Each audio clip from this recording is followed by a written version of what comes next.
What's up? What's up? How's everybody doing? Welcome to RossonARI TV. This is the post-match for game day one of the Serie A. Milan, Torino, 2-2 at the San Siro. Milan escapes with 1 point, first game of the season. And obviously, we'll talk about the details of this game, and everybody's going to give their opinions. I am going to open up the lines in a little bit. We'll see if some other people join us. We got Peter already. What's up, Peter? How you doing, my man? Hey, what's up, Roy? Good.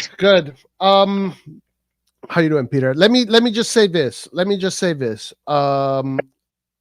Today it is bittersweet. Obviously bitter because of what we saw, that disgusting thing we saw happen today at the San Siro. Bitter, but extremely sweet because the Milan Futuro beat Novara in the Coppa Italia.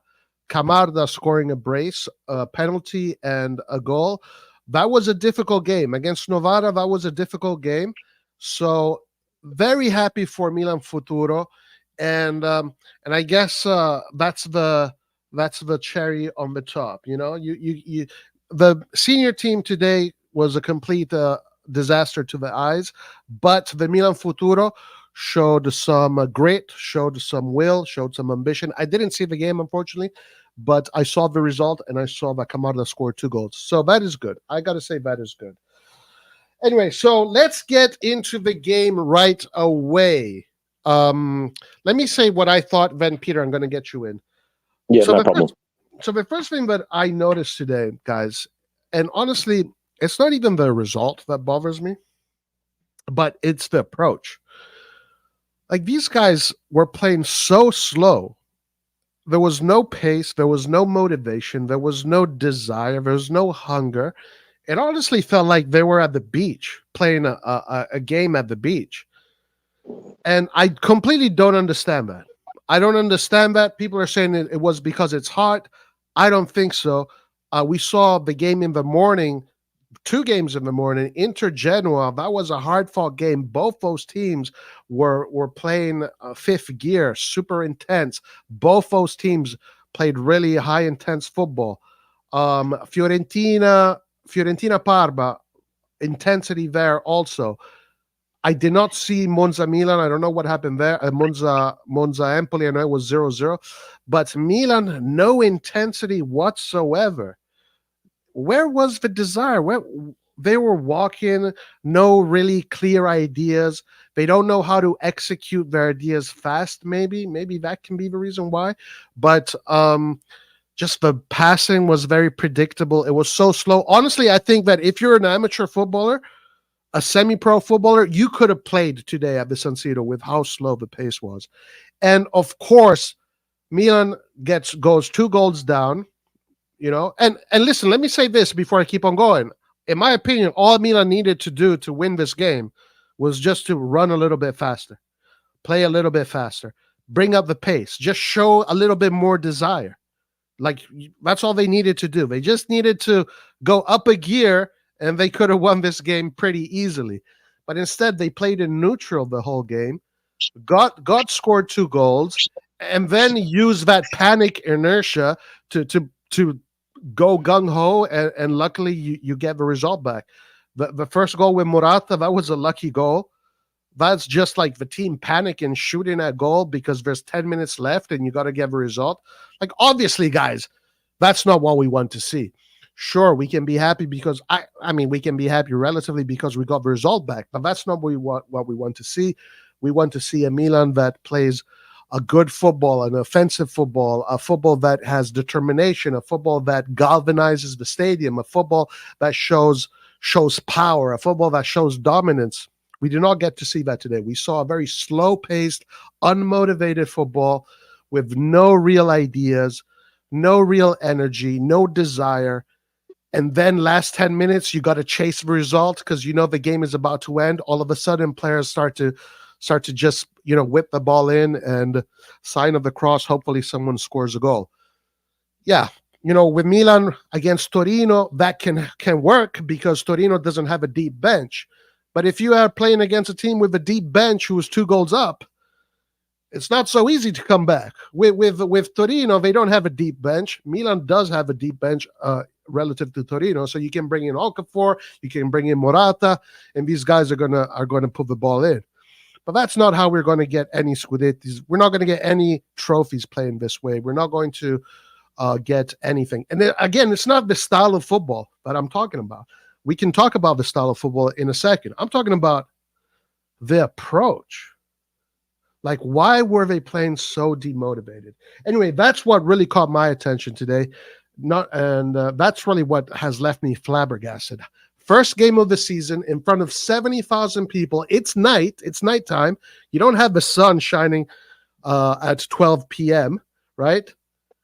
So why are you so unmotivated? What is going on? And that can lead to a whole bunch of different speculations. Peter, give me what you thought. Yeah, I thought exactly the same thing. I think everyone got hyped for the preseason. The way we played the preseason, playing against the young teams of Manchester City, Real Madrid, and Barcelona. So they got the big hype. We went undefeated in the preseason. So everyone got hyped for that. I think last season we started the season a lot better than what this season was. Even though we didn't do too well in the preseason, but we started the season a lot better last season under Pioli. Like we started with a good pace, a good tempo. We got the wins, but we came into this season with a good preseason against young teams, but we started the season poorly. So we had like 80%, 85% of our team on the field, even 90% of our team on the field. That's going to be pretty much our starting team. Like we had Theo and Morata were the only two.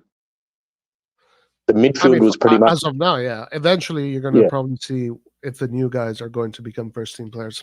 Keep on going.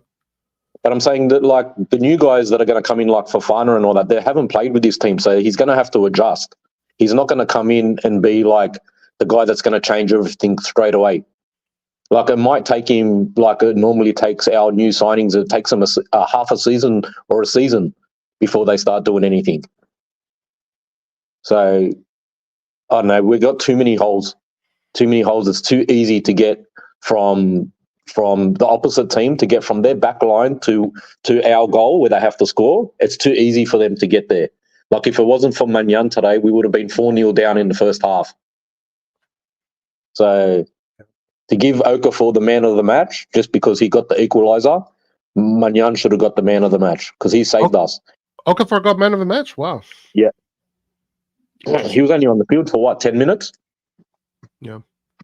Like, Magnan saved us. If it wasn't for him, we would have been 4-0 down. The game would have been over. The game would have finished 4-2. Yeah.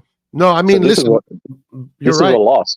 Like, I'll take this as a loss, not as a good thing, saying, oh, we got the draw. Like, to me, I seen it as we would have been 4-0 down. Yeah, no, it's completely true. That symptom of being able to just open up the midfield for our opponents seems to be there because it's the same formation, it's the same players, and of course it's going to keep on being there. The coach can't change that if he doesn't change the formation, or if he doesn't change, he has to change the formation. So yeah, that symptom of the midfield being open is going to be there. We saw it today again. Let's see if Fofana can fix that a little bit. But listen, I still think that in maybe 1 or 2 months, he's going to go 3 at the back and 4 in the middle, rather than what he's doing right now, which opens up the midfield a lot. And again, this idea of having so many attacking players, it's risky. It's risky because these guys are not great at defending. Pulisic, Chukwueze, Leao, they don't really put in that world-class work rate when it comes to defending. So Benacer and Loftus-Cheek, who are trying really hard, they don't have that help. And adding maybe 1 or 2 other guys in that space is going to be important, because at the end of the day, again, where Fonseca is going to be tested is, how many goals are you going to concede this season? That is the test. I think we're going to concede a lot more than what we did last season. I think we probably score more goals, but we're going to concede a lot more goals. something needs to be changed. I don't want to see any more attacking players. If they're going to sign anyone else, I don't want to see any more attacking players come. Like after what I've seen today, I was like, yeah, I want to get Chiesa into the team, but now I'm thinking, you know what? We're going to need another defensive midfielder. I don't want to see another attacking player come into the team. Yeah. Because our attack's not the problem. We can score goals when we need to score goals. Yeah. It's our midfield. Yeah. It's too weak. Yep. Yeah. And also, again, going back to the approach, like today, like if you are the coach, now this opens up a whole other conversation. And now, guys, we go into the field of speculation. All right, this is just speculations, just opinions. These are not things that we have seen firsthand. But if I'm going to play with 3 attackers in the well, essentially 4 attackers, I'm going to ask them to give them. I'm going to ask them to be super intense for at least 60, 70 minutes until the subs come in. That's correct. What's the point of putting 3 or 4 attackers and then play that slow pace kind of football? Yeah. Like, and then it's, if you're going to put all those players, you want them to perform right away, get goals right away, and then close up the game. Because we didn't start attacking anything until we were goal down. Yeah. Yeah. There was no motivation, no desire. Now, this is the speculation here. Fonseca. Is it his personality? Does Fonseca have the ability and the personality to galvanize the team and turn them into warriors? Does the club have the ability to put these players on their toes and have them fight for every ball, every game, because you got to win trophies, because you got to be the best? Is there someone in the infrastructure of this team, the coach, Ibra, in the management, that can propel, energize, galvanize these players? From what I saw today, it's just game day 1. There's still 9 months of football left. So, there's still a lot left. Honestly, today's result doesn't even matter that much. Inter also tied. So our direct competitor tied also. It doesn't really matter. Even if Juve or whatever team wins tomorrow, it's still the first game. There's still it's a marathon. Serie A seasons, it's marathons. What happens in the beginning usually doesn't matter that much. It's really what happens in the last 10 games that matters. That's where you win the trophies. But anyway, my question to you, Peter, and I'm going to get other people in if they want to come in, is like, does Fonseca have the ability to energize these guys? Because from what I saw today, I say no. But who knows? What do you think? Yeah, I don't know if it was Fonseca or more the players, but I mean, it's his first competitive match. Like, I seen him in the preseason, he was on his feet, he was barking and all that, but I didn't see that in today's game. I don't know what it was. I don't know whether it was because of the heat and the humidity in the stadium, where I have no idea. But to me, we're pretty much got the same coach as what we had with Pioli. It's either going to be the same or it's going to be worse. It's not going to be any better. Well, listen, Peter. Fonseca is that level, right? He's the level of Pioli. He's not a guy. We got to be real, right? Like, Pioli has at least won the Serie A with Milan. Fonseca has won trophies in Ukraine with Shakhtar Donetsk, with a team that he thinks was better than Milan, by the way. Yeah. He implied that in his press conference. Guys, don't shoot the messenger. I'm just saying this. Fonseca, in his press conference yesterday, implied that there's another team he coached which is better than this one. All right, but whatever. Let's digress. Anyway, but he picked the starting lineup, and he picked to have this attacking lineup. So now, before we went a goal down, you'd think, okay, now I've done all this so we can go all out attack and get that early goal. So when the team wasn't doing that, he didn't get up and start. Like, if I was the coach, I would have been up and going off my rocket. Like, why aren't you pressing for the ball? Why aren't you going for the goal? Why are you just holding back and just moving the ball around? So I don't know. It's a bit weird. It's a funny situation. And it's like, it's one thing, to do it during the game, but that's something that you have to kind of ingrain in their heads during training, like That's right. Like before they set foot on the pitch. Like they do a warm up and all that before the game starts. So he'll be instructing him, this is what he wants and all that from the get go of the start at kickoff. He wants to press. He wants to go for the on goal. I'm saying that should come from even deeper, from the week during the training sessions. Like, are you asking these guys to be like, what is the intensity of the training sessions? Now, listen, it might be a matter of fitness because it's the first game of the week, first game of the season. So not all the teams are super fit right now. That can also play into it. But the mental approach is just a little bit concerning. It's definitely concerning. All right, so let's go to some chats and let's opinionate on some chats, and then we'll open up the lines. Roy, I'm going to split the truth. Milan will never going to be a good defensive unit as long as Leao plays in this team. Heavy words. What do you think, Peter? Do you agree with that? I don't know why it's Leao's problem about being a defensive unit, because they want him to stay for the attack, like not really to come back and help defense. I think it's more our defensive players and our midfield players that are the problem for the defensive phase, not so much Leao's. If he was talking about the attacking phase, then I'll say, yeah, Leao's a problem in the attacking phase, because you saw today when he was attacking, there was so many moments where he was trying to take on his man and try to do something instead of, at one point he had Reindeers and Salamakers open in the middle where he could have given them the ball and they could have had a shot closer to goal, but instead he tried to do everything himself and he always lost the ball. So I don't think it's got to do with Leao, our defensive. Well, listen, Leao defensively, I mean, what if I want to come towards you here? Maybe his attitude doesn't help.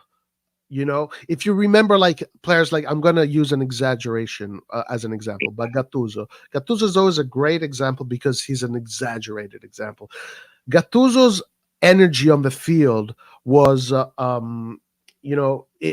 everybody felt it. Everybody in the team felt it, and everybody in the team fought harder because they saw how Gattuso was fighting. Right. And that's one of the reasons why Gattuso was so important and why he's one of the greatest in that position ever, because he had that ability to galvanize the whole team. Right. It was contagious. His fighting energy spirit was contagious. Now, does Leao do the opposite? That could be a question. But obviously, Leao is not asked to defend. He's asked to attack. What is his energy looking like when he attacks? So that's a big question when it comes to Leao. Yeah. Well, I mean, when he was attacking today, it looked like he wanted to do something, when he was attacking. Usually when you see him attacking, he couldn't be bothered. Usually when it's the back end of the season and they know when they're not going to get anything out of the season, they're just going to be content with being in the top four. You see Leao just holding back and not really doing much. But today he looked like he wanted to do something. Obviously when we went a goal down is when they wanted to do something. But throughout the match, he was always trying to do something, but he was always trying to do too much. Yeah. That was his problem today.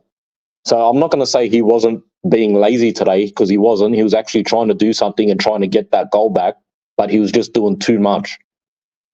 I think I've got to give praise to Morata when he came on the field, because he didn't stop coming back. When we had Jovic on the field, Jovic just stayed walking around up the top. But when Morata came on the field, more energy. Yeah, he came in and he started running back, trying to get balls off players, and he started putting in runs and moving, and he was quick. Yeah. So, and you know what? Listen, I'm going to say something controversial, then we'll get Antonio in here. We saw it in the preseason game, the last one. Who did we play against? We had a pretty good game. We played Real Madrid, Man City, Barcelona, and Monza. Oh, against Monza, yeah. So against Monza, we saw something very interesting.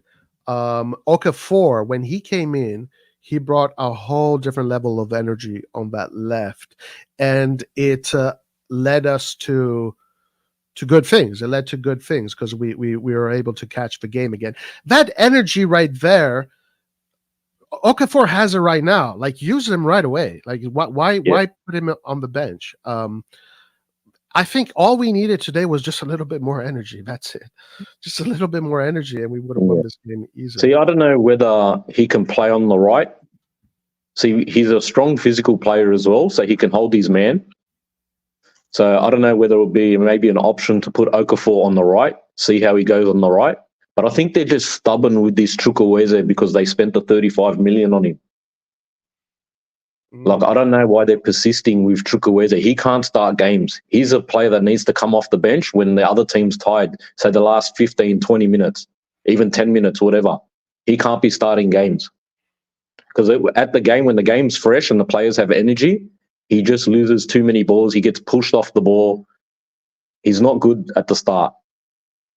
I don't mind him coming off the bench, but to start a game, so I reckon they should either move Pulisic back to the right, or they've got to start playing Okafor a lot more. Like, when he's fit, he's good. Yeah, I mean, it could be like a solution right now that they can use right away because, I mean, chasing the game like this is not a good look. And Chukwueze, yeah, poor game. Antonio, what's up, bro? Give your opinion. Hey, how's it going? What did you think about this? I don't know what you guys said because I just joined, but here's what I think. Like, okay, it was a pretty awful performance. I agree with you that the biggest issue clearly is that the players on the field were not running at all. Like, it was slow. Then the other thing is, I mean, this game, it wasn't so much as like we were giving them the ball and getting scored on, but it's just sloppiness. The first goal, even though, yes, Torino could have scored, it was Chow that put the ball in.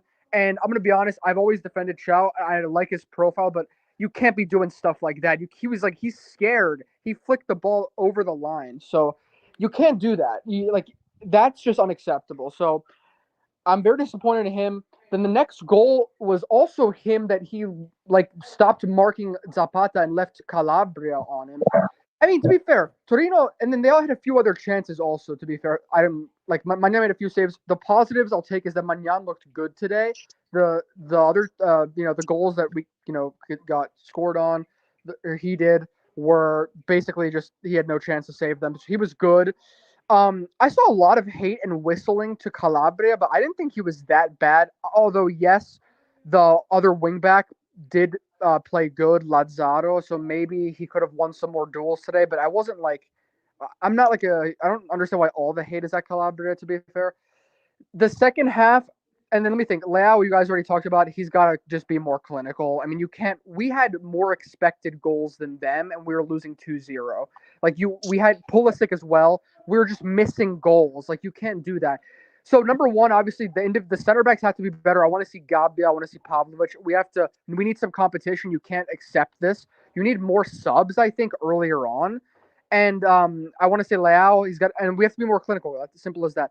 Then I agree with you 100%. If Okafor is scoring goals, play him. Sub Leao out earlier, in my opinion. Like, if he's missing goals, I mean, I know you guys are going to disagree with me because it's Leao, but I think we have a bench now. We can play better players in different moments.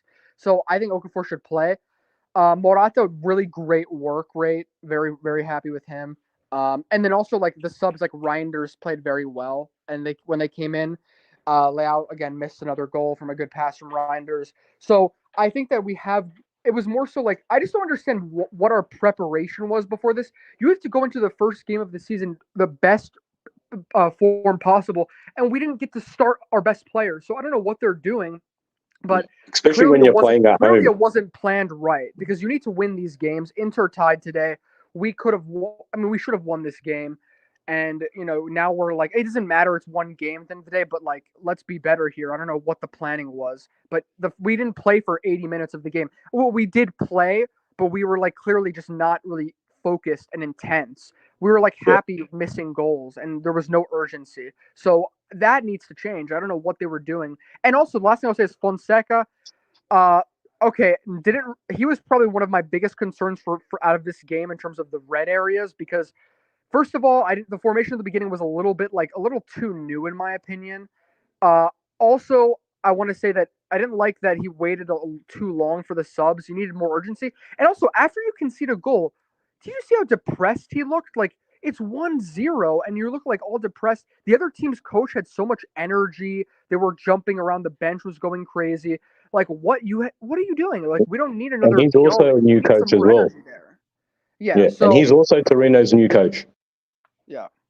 So, anyways, that's what I think. I'm not like in crisis mode because I think it's clearly just the game was horribly prepared in my opinion. But I mean, we have to do better here. Like it's as simple as that. If Torino had a better bench, Torino would have walked away with 3 points. Yes. Yep. It was once they took off Zapata and the other players that we started getting back into the game. I knew I should have. By the way, do you guys do a Serie A fantasy? Because I knew I should have drafted Zapata. Also, here's another point that I'll make. I don't hate Jovic, but why is it that Zapata? Why is it that? Torino has a better striker than us playing for most of the game? Like because Jovic knows. It was clear that we were trying to make crosses and no one was there. We don't have Giroud anymore. Even Morata, I don't know how he's decent in the air, but not like Giroud. So we need to think of new ways to break down teams or get another striker because we can't play like this.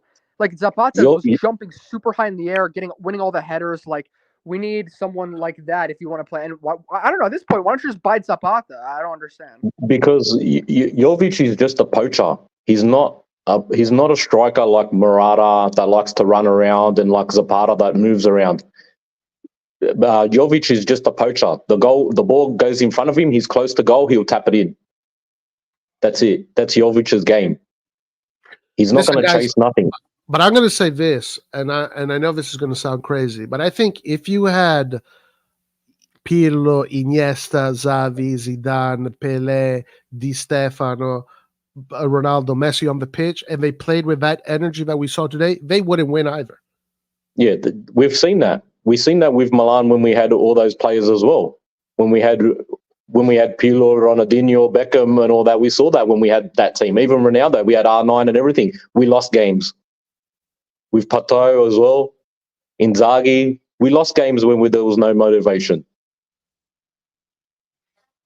It seems strange to me. First game of the season. Seems like they already want to be on holiday, man. I don't know, dude. Like, what's going on? All right, so let's see. Another thing, if Pavlovic plays, we'll even suffer more. The only thing we should do is to play Fofana, Benacer, Reindeers to mitigate the disaster which is waiting to happen. Let's see how Pavlovic integrates and amalgamates. We're going to see how Fofana does. Hopefully they bring in energy and, like signings, that's also what they're meant for, to bring in energy, new stimulations, and new. So hopefully they bring that because that's really what it seems like is missing. With today's roster, we should have won this game easily. Yeah, I don't think they're changing from this 4-2-3-1 formation. So when Fofana comes in, he's either going to keep Pulisic behind the striker, and it's going to be the midfield of Fofana, Loftus-Cheek, and Reindeers. Because I don't know, man. I don't know with this midfield when Fofana comes in. I mean, I think Pioli probably wanted to play all four strikers, but you just can't. You just have to play guys that are going to help and they're going to fight hard. So probably that's what it's going to become. It's going to become Fofana and another pivot and the attacking midfielder. I don't know, maybe RLC. I don't know. See, I think today's match would have been better if they just played the same as how Pioli played, with the same formation, had Pulisic on the right and had RLC playing behind the striker. I think that would have been a lot better.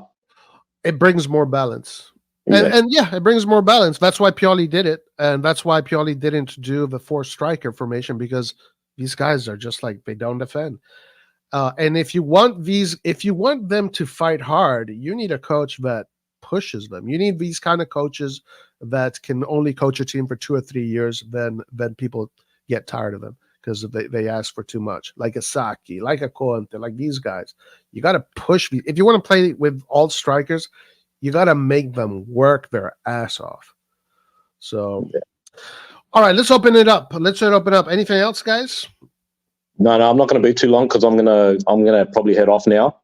But yeah, we're just lucky to get that 1 point out of this game, and hopefully it gets better. Yeah. Let's see how it goes. I mean, next game is against who? Verona, right? I think it's against a small team, I believe. Yeah, Then we have. I think we've got 4 games against like bottom mid-table teams, and then we play Inter and Juventus. I'm pretty sure the third game is against Lazio. I think from what I remember seeing, we got 2 games from mid to bottom. Then we have Lazio. Then we have another mid to bottom, and then we have Inter. I think that's what I remember. Yeah. All right, guys. Thanks very much. All right, brother. Have a good one. Have a good day. Well, when it's about energy and grinta, it's always about having leaders in the team and the coach. That's why Calabria got booed. We have no leaders. Morata looked like... Yeah, Morata, for example, he is the captain of Spain. Just like Giroud was one of the captains. I think he was the cap. Was Giroud the captain of France? I think he captained France many times, obviously, in his career. So Morata obviously understands. Yeah, you got to bring in that energy. You got to bring in that desire. You got to be relentless. You got to be a hungry lion that hasn't eaten in months. While these guys look like lions that have been eating all the time. And yeah. Antonio, what else, man? Give me a second. All right, guys. If anybody wants to join and say your piece, if you guys have any things that you want to share, you're welcome to do so.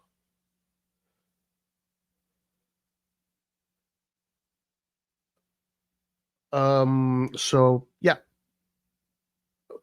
If you want to, sorry, but at the end of the day, it's just game day 1, and the problems are going to be the same all the whole year with the midfield. I don't think that's going to change unless there's a formation change. And I do predict, guys, and I've been saying this for a month now. I do predict that it's going to be exactly the same as what happened with Roma. When Fonseca coached Roma, he started with a 4-2-3-1, exactly like this one. He was conceding way too many goals, so he opted to go 3 at the back. And I think the same thing is going to happen. We'll see if it does happen. This is just a educated guess. And I do think that if you have Pavlovic on the left, Gabbia in the center defense, and Tomori on the right defense, I think that is a very good back 3 because you have Gabbia that can play make. He's the player that has the best ball control and he can play out of the back. And then you have two aggressive defensive players that play a lot on intensity, etc. on his side. One on the left, one on the right. Then in the midfield, you can have Theo Hernandez as the fullback. And you can have, I don't know who on the right. I guess it will be Emerson. Emerson has a good rate of winning duels. So Emerson as the fullback on the other side. You can have Fofana Reindeers, Fofana Benacer, Fofana Loftus-Cheek, whatever. And up top, you can have Leao. You're going to have 3. You're going to have to sacrifice 1 striker for a defender. But I think that's what he's going to do because that's what he did at Roma. That's what he did at Roma, and it's also in his masterclass, in Fonseca's masterclass, he spoke about how he likes to deploy 2 formations, the 4-2-3-1 or the 3-4-2-1 or 3-4-3, or also a 4-3-3. Watch out for a 4-3-3 because he does also play with a 4-3-3. He has played with a 4-3-3, so he might go there as well. He might go to the 4-3-3 as well and have a 3 midfielders and 3 attackers. So maybe he's not going to sacrifice an attacker rather for a defender. He's going to sacrifice an attacker for a midfielder. That is possible. If he's going to go with a 4-2-1 with Loftus-Cheek as cam, he might as well go with a 4-3-3. So he has done that in the past. He does that. These are the 3 formations that he usually goes to. He starts off with the 4-2-3-1, and then he modifies things going forward. Anyway, first game of the season, guys. I was expecting better. I was just expecting a little bit more in energy. That's it. first game of the season, 70,000 people at the San Siro. You would expect excitement. You expect positivity. Instead, it was just like a walking pace. Actually, both teams, honestly, were walking on the field. Even Torino. I don't know if Torino was playing into Milan's pace. I don't know, but also Torino looked to me like they were a little bit slow. The game that happened in the morning between Inter and Genoa was a war. Those guys were running at each other for 90 minutes. It was super intense. Rather, our game was extremely slow, which is weird. He is so trash. Emerson is good defensively. He's so trash in offense. So yeah, like if you have a 3-4-3 and you have Emerson Royale as your fullback, as your wingback on the right, he can provide that defensive, that defensive balance. But we'll see. We'll see what happens. I'll tell you, Fonseca will integrate Royale, RCB, Tomori as CB, and Pablo as LCB. I don't think you should do that. I honestly don't think you should do that. Tomori as the center back, that is not, you don't want that. If you're going to go with three at the back, the guy in the middle needs to be good with his feet. Like the guy in the middle becomes the deep line playmaker. Like he needs to have that kind of mindset. Tomori doesn't have that kind of mindset. So I don't think so, but maybe you're right. Maybe I don't know. I just don't think so. Fonseca said we don't need Theo backup. Do you agree? I mean, if they're considering Terracciano good enough, or the Spanish kid Jimenez good enough,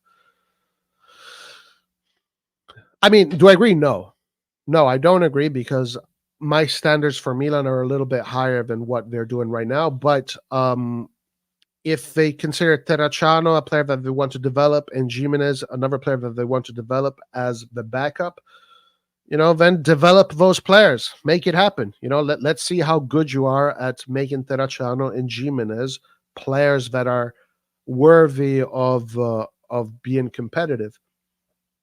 Now, obviously, I do think that, yeah, we should always strive for more. People started leaving before the game. Yeah, I saw that.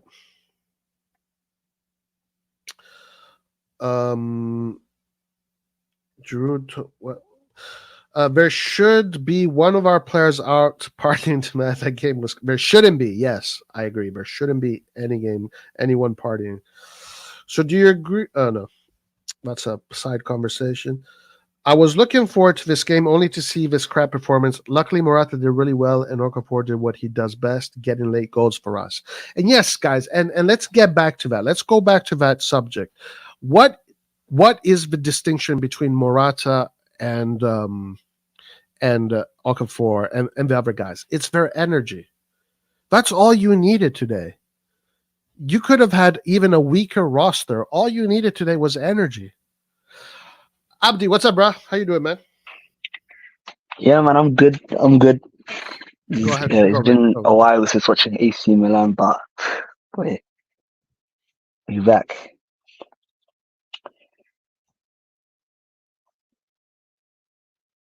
Go ahead, man. The floor is yours. Give us your thoughts. Yeah, man.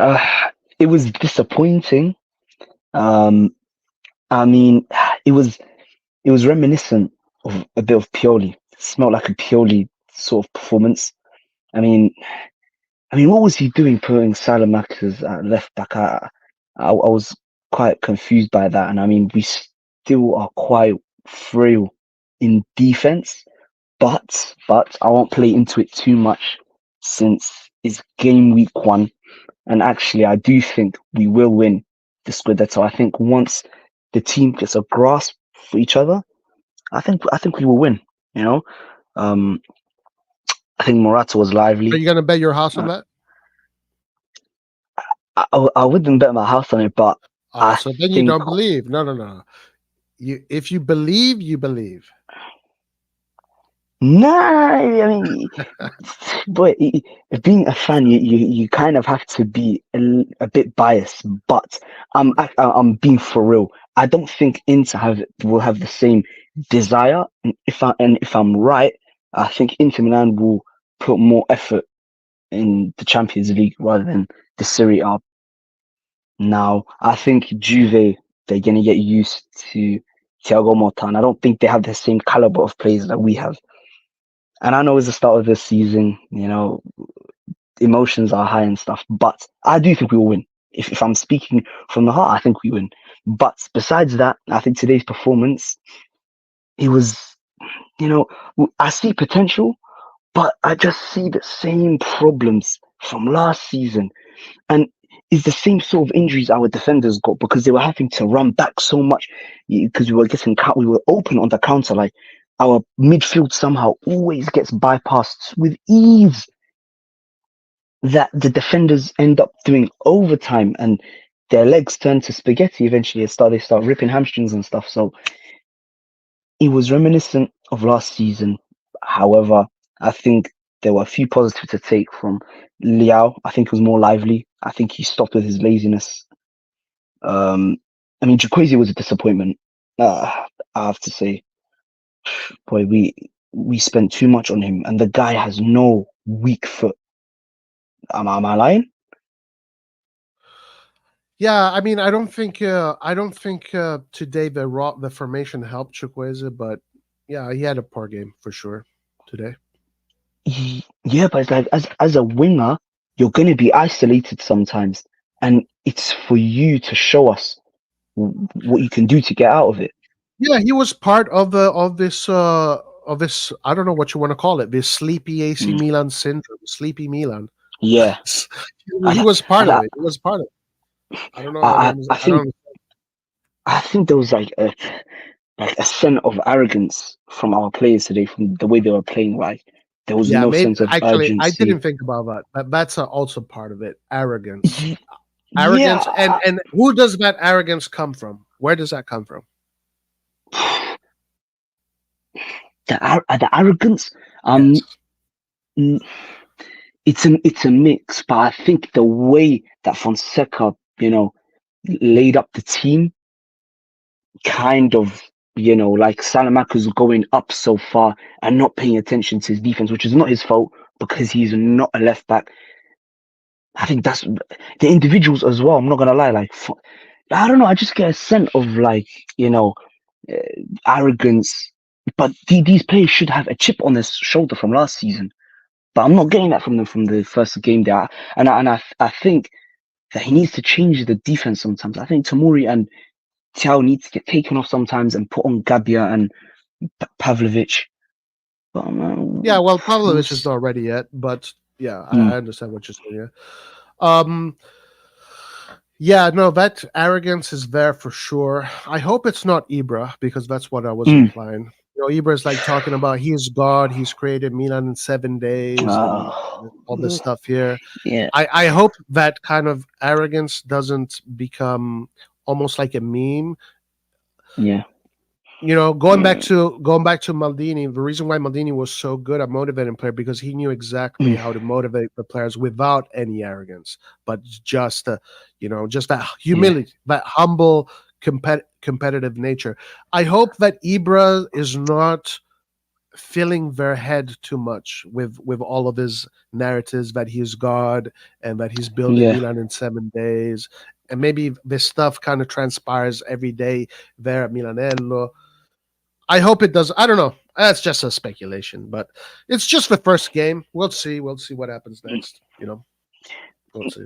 I mean, in terms of,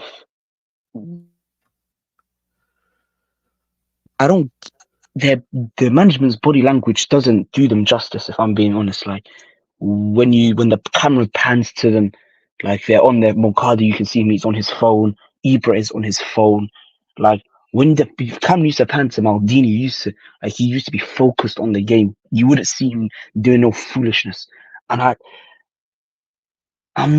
don't want to buy into that too much, but we'll see. I think Fonseca, he suits our style, but I feel he does things that are abnormal. Because I was reading the Twitter page Milan Post, and they quoted his post-match reaction, and and then they asked him about why you put Salamanca at left back, and he said that he thought there was space to exploit on the left hand side and through the flanks. Like, what? Okay, so what he thought, this is what he thought. He thought that because Leao was going to attack, that Leao was going to draw Torino players with him, and that was going to give Salamanca's space to operate. I think that's what he was looking at tactically. Yeah.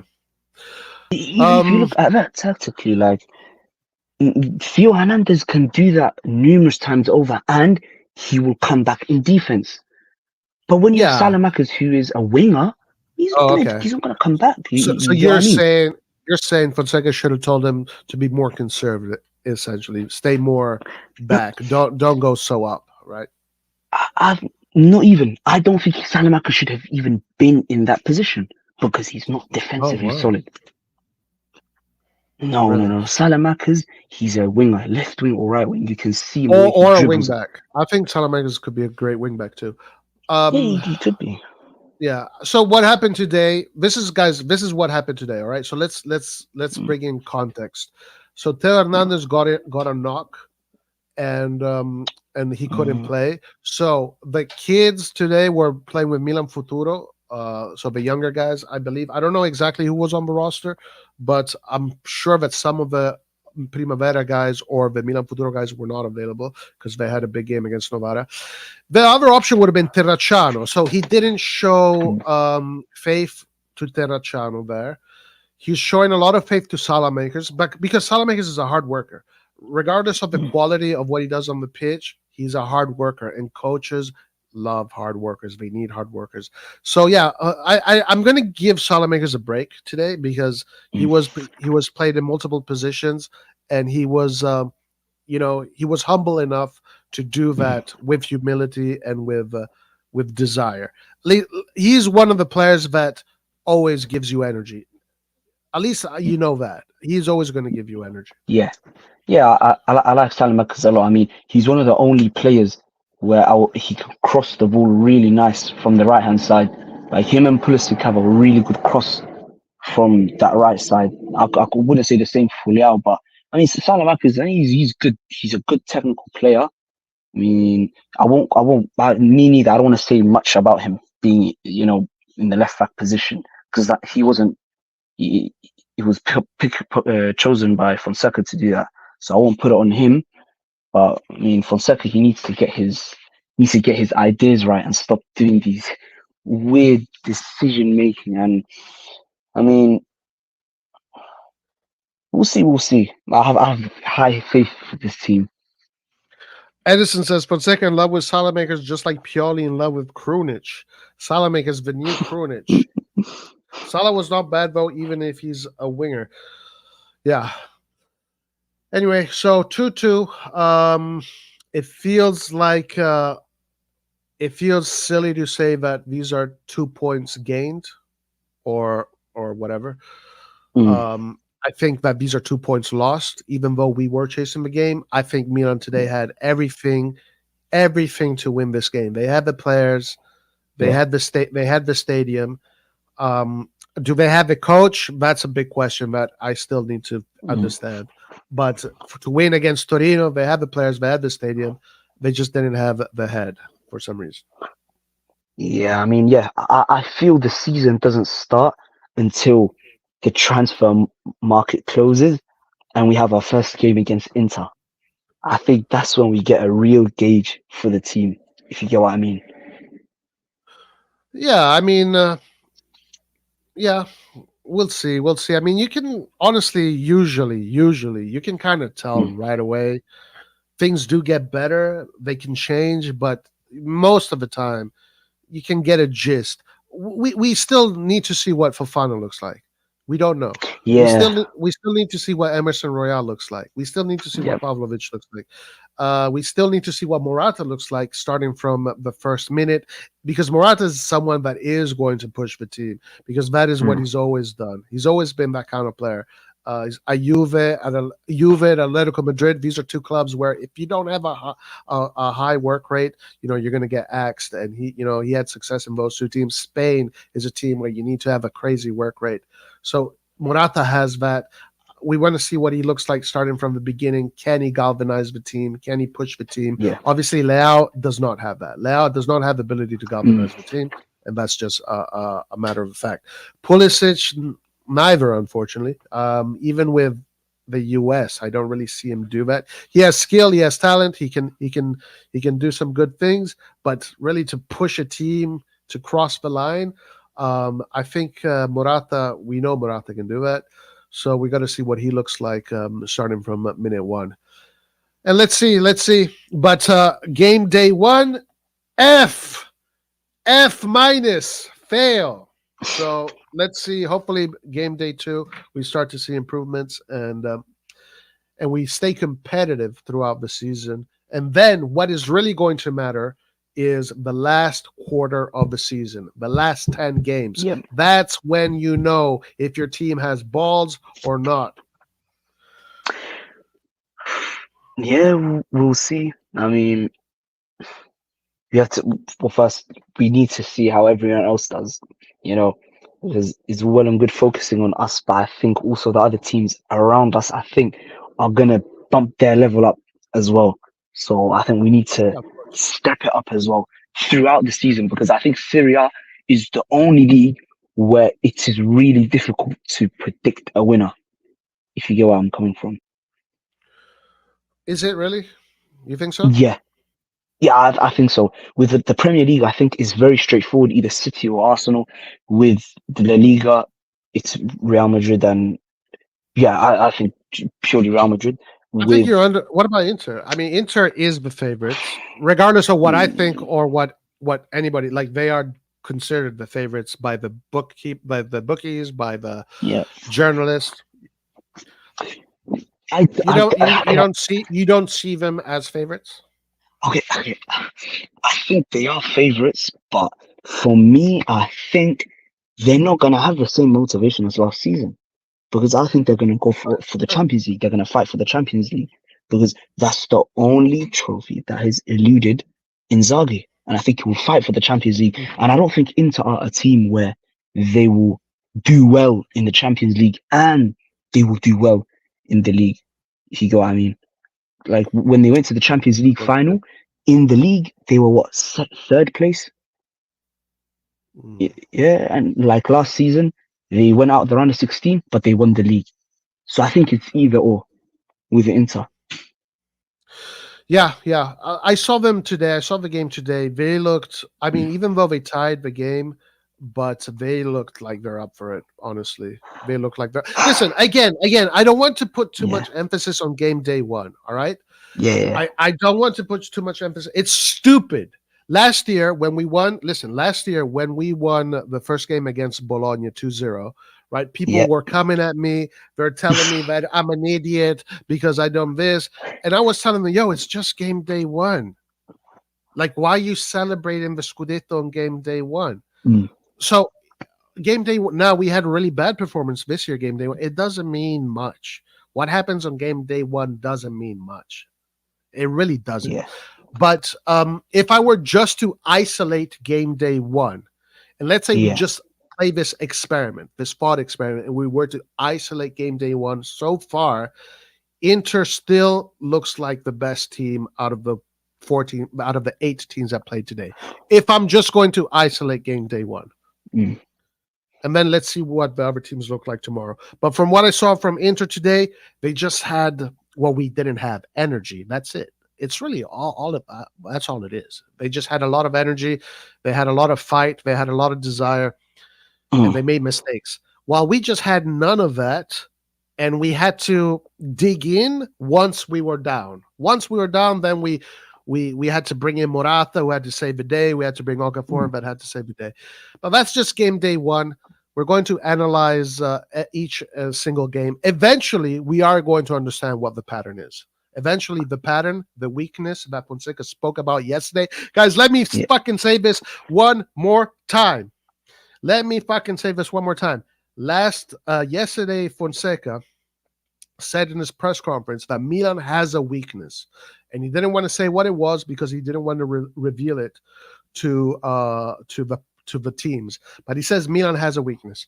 So I think we all know what that weakness is, which is that midfield and the space, etc. We all spoke about it. But let's say as the games go on, we'll understand where this team is, and let's see if they can win it. If not, we'll find out. But the mercato ends in 2 weeks, and these 2 weeks can change the whole season. So whatever God Ibrahimovic wants to do on the seventh day of creation, which, by the way, in the Bible, the seventh day of creation, I believe God is resting, but Ibra does not have the luxury to rest.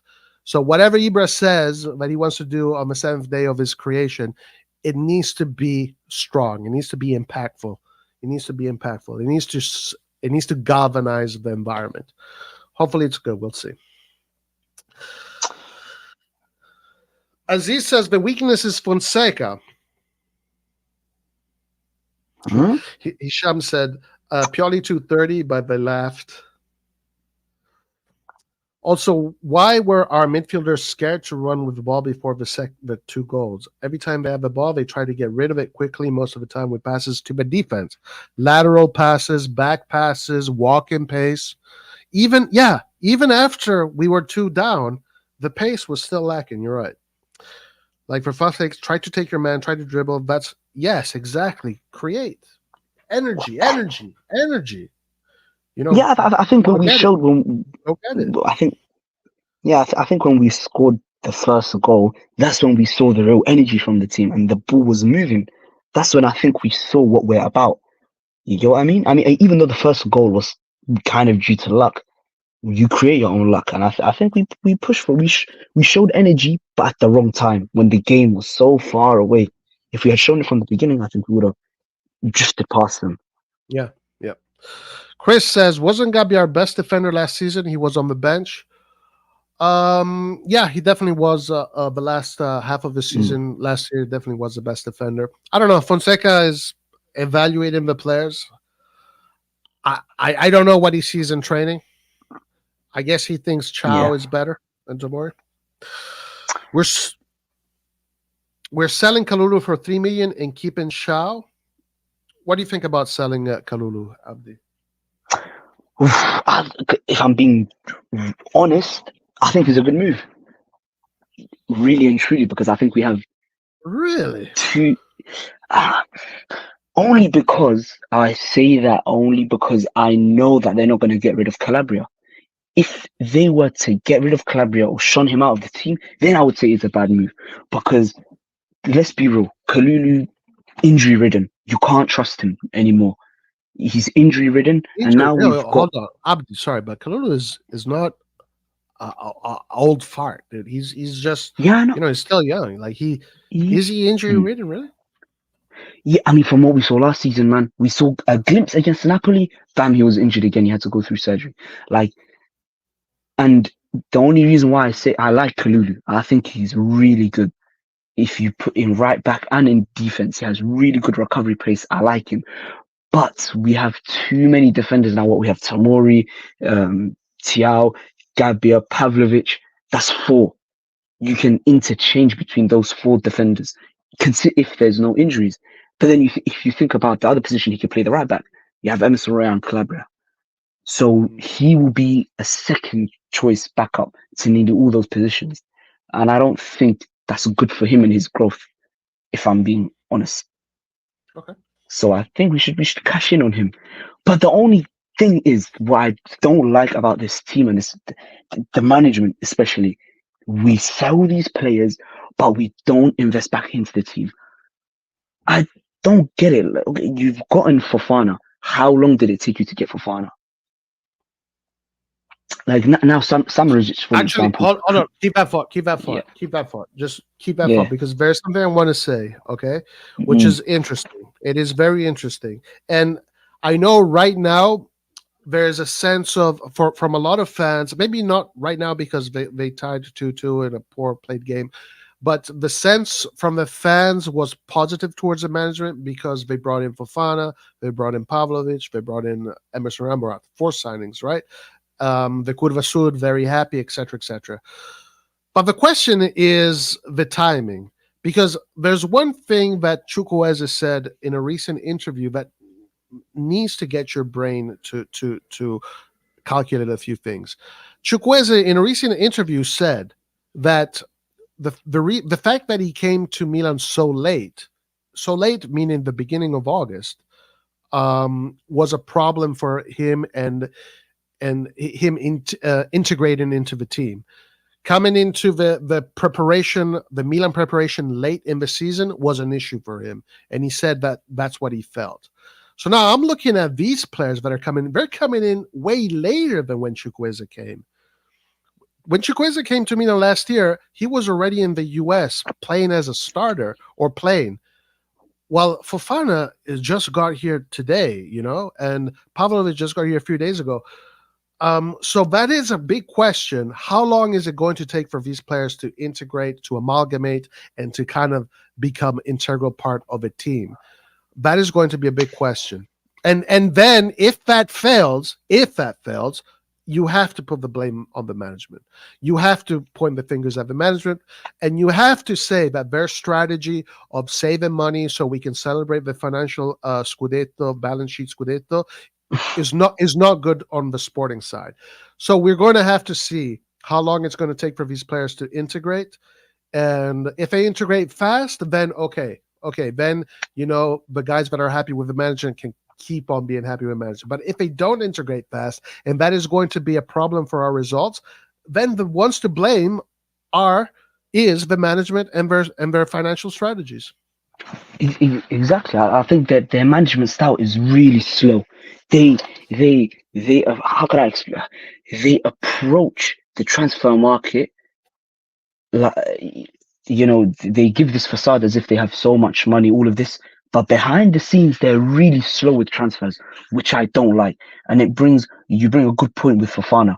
He's now gonna have to integrate himself while the Serie A is on, when he could have been there for the pre-season and integrated with the team, all because the management are reluctant to spend money even though they have the money. They just don't make sense. Like, if you have a target in mind, you go for that target. For an example, now with Samarizic, Atalanta already, they've nicked him from us, and that's a good quality player that we're going to miss out from. Not official. Not official, but it's all but done. It's all but done. Fabrizio Romano, he's already stated he's going to go there. Yeah. Oh, okay. I didn't see that. And he's a player we could have done well with, but they just really slow, and I don't like the way Zlatan talks either.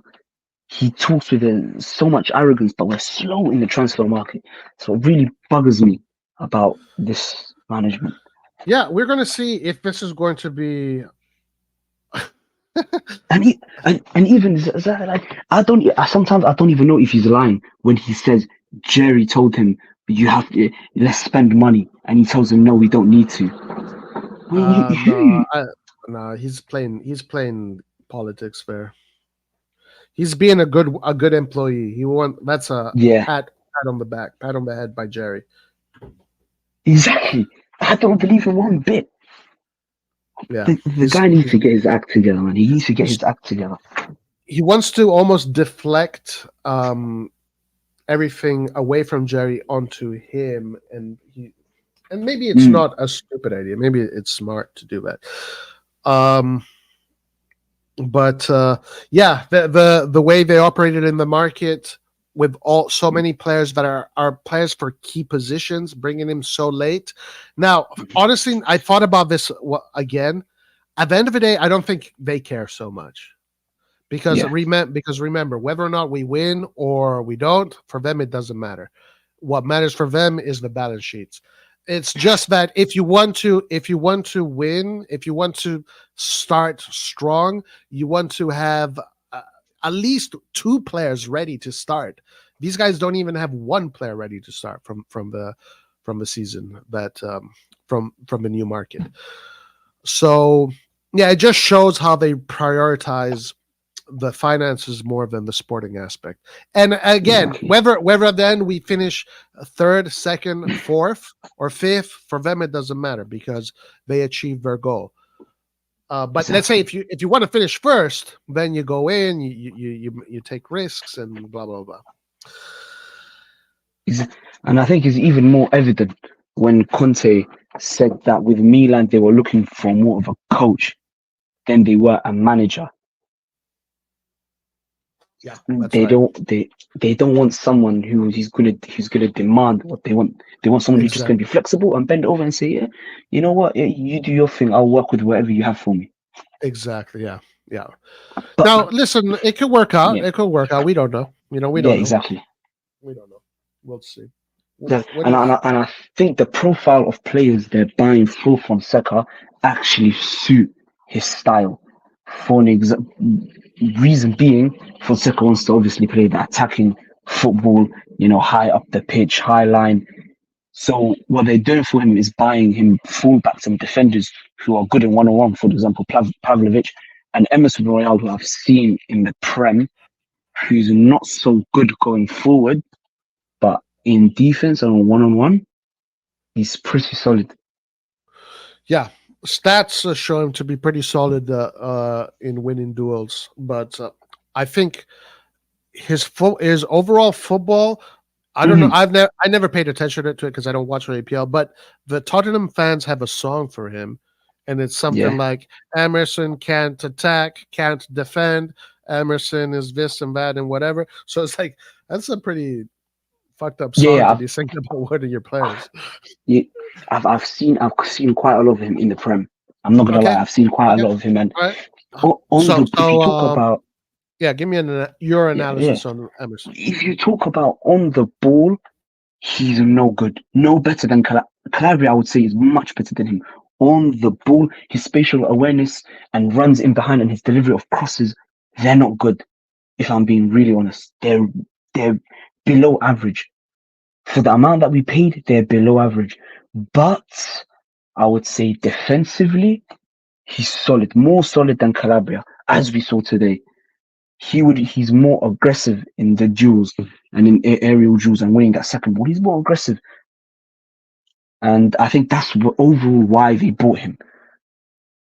But then if Fonseca says that he wants his fullbacks to go up and exploit space, then I don't know why they would buy a guy like him unless he's going to be sitting in the defense. Maybe because in order for Fonseca's style to work, is that you need players that win the ball in the opponent's half, and that's a quality that not many players have. So, for example, if Emerson Royale has that quality, he wins duels, in the midfield or in the opponent's half, then that's it's good for him. If Fofana is a player that can win duels in the opponent's half, that's good. Salamakers is a guy that wins duels in the opponent half consistently. If you can get multiple players like that, then Leao can be as lazy as he wants. He shouldn't be, but he can be. But as long as you don't have that, you need Chukwueze, you need Leao, you need Pulisic to work their ass off. So let's see if Emerson Royale is that guy. Let's see if Fofana is that guy, and let's see whoever they bring is next can make the difference. Yeah, I think in terms of Fofana, when I've watched his highlights, he seems more attacking than he does seem defensive. I don't know if that's only me, but he seems to score a lot of goals, want to run up the pitch, which contradicts what the fans are kind of expecting of him. Well, hold on. Let's not complain. I saw his stats. He doesn't score many goals. He doesn't score many goals. In the past 5 years, I think he scored. Sorry, in the past 3 or 4 years, I think he scored maybe 6 or 7 goals total. So he's not a goal scorer, and even his assist rate is not crazy. It's like a midfielder, like a average midfielder. Like Bellingham is a midfielder that scores 20 goals and gets a shitload of assists, right? Fofana maybe is not that guy, but I did see some stats that are positive when it comes to his ball recovery. But I did see good stats there. I mean, let's see what they're going to do. I would like to see what they're going to do with exits as well. Like, what are they going to do with Pobega, for an example? You know, what they're going to do with Adli. Yeah. Yeah.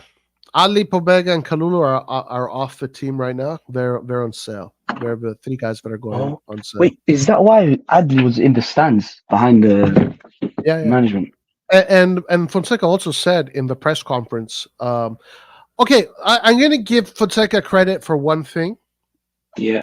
I don't have many things to give him credit for right now, but I am going to give him credit for one thing which has engaged me, which did get me engaged, is that Fonseca is extremely transparent. I do like that. I do like that about Fonseca, but he's very transparent simply because I don't have to second guess. That's the only reason why.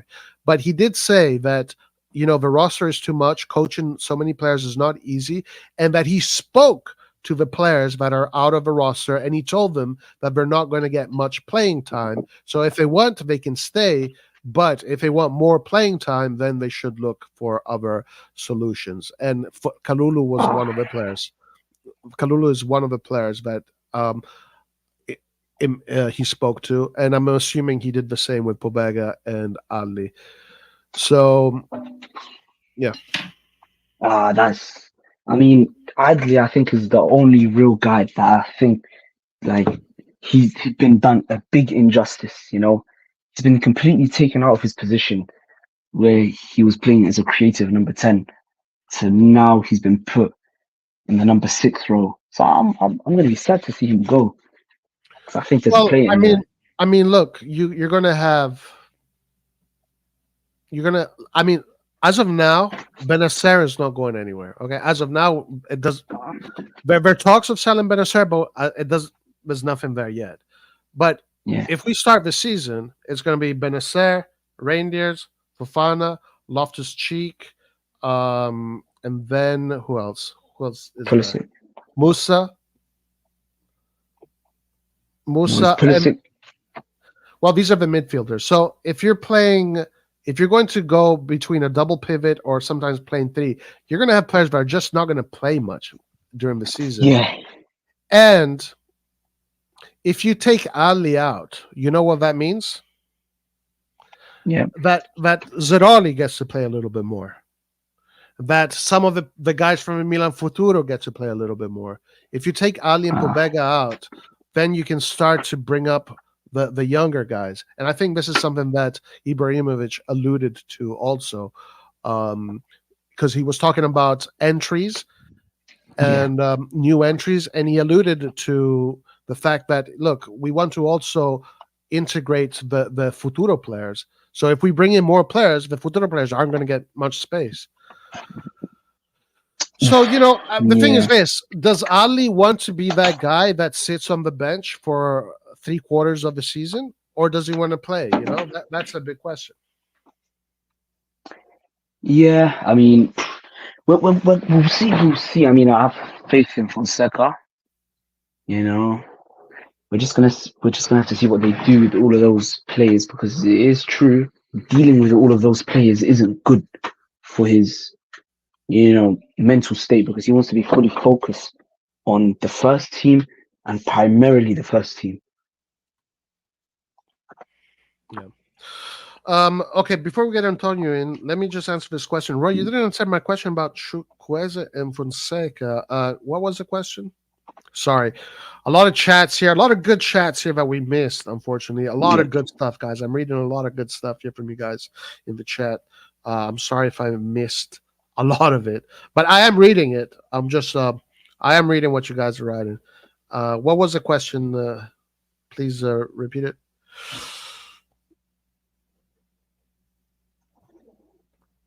In the meantime, let's get Antonio in. Antonio, Hey, I'm just laughing. I'm just laughing at that one comment that Hisham just left, where he said, Chukwueze is more one-footed than an amputee. Don't let Guido catch him. In fact, my dad can't stand him. Really? No, yeah, he's but your dad. But if Chukwueze next game scores a brace, your dad loves him. No, he's never loved Chukwueze. He's never ever he doesn't like him. Okay, so here's a question. You think Fonseca will demand for Chiesa after seeing Chukwueze today? I listen. I think it's regardless of Chukwueze, Chiesa is just another level kind of player.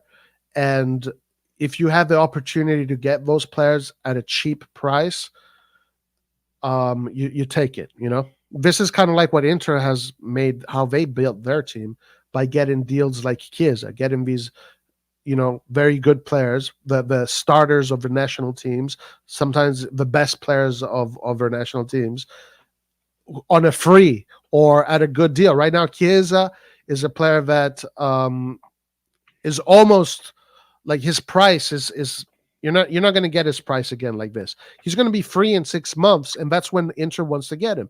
Marotta wants to get Chiesa, and Marotta is trying to convince Chiesa to stay at a Juve and then get him on a free in 6 months. So Milan has this opportunity to get him right now, and they should take it regardless of Chukwueze. I don't know what Fonseca wants, but they should do it regardless of Chukwueze. Hey Roy, just really quick, if you keep the live going for a bit, I can get the full team to join. Who's the full team? There's the top G. Okay. And for now, they're just the top G for now. But all right, okay, but how long? Get him on. In a bit, because we're just having dinner. We're actually leaving. We have to leave for the flight. We have to get to the airport, but we can probably talk in the car. Yeah, we'll see. I mean, we spoke a lot already about the game. If he's available when before we close, then come in. But if not, yeah, we'll get to hear from him another time. All right. You think Fonseca was disappointed in Chukwueze?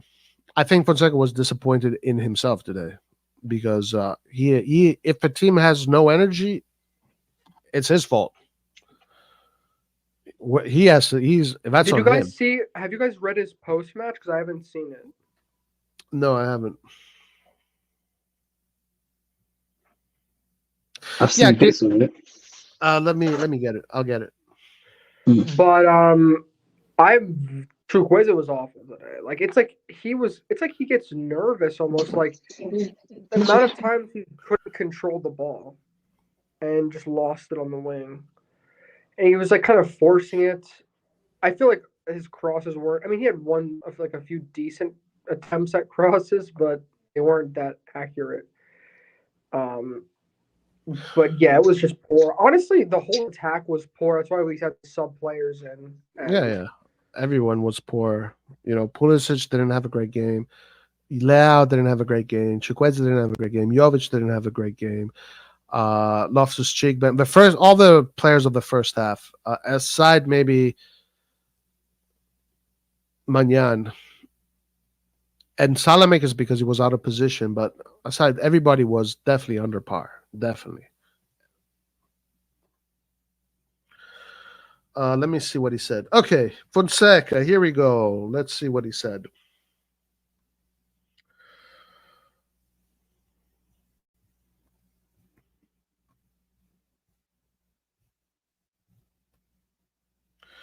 Share screen.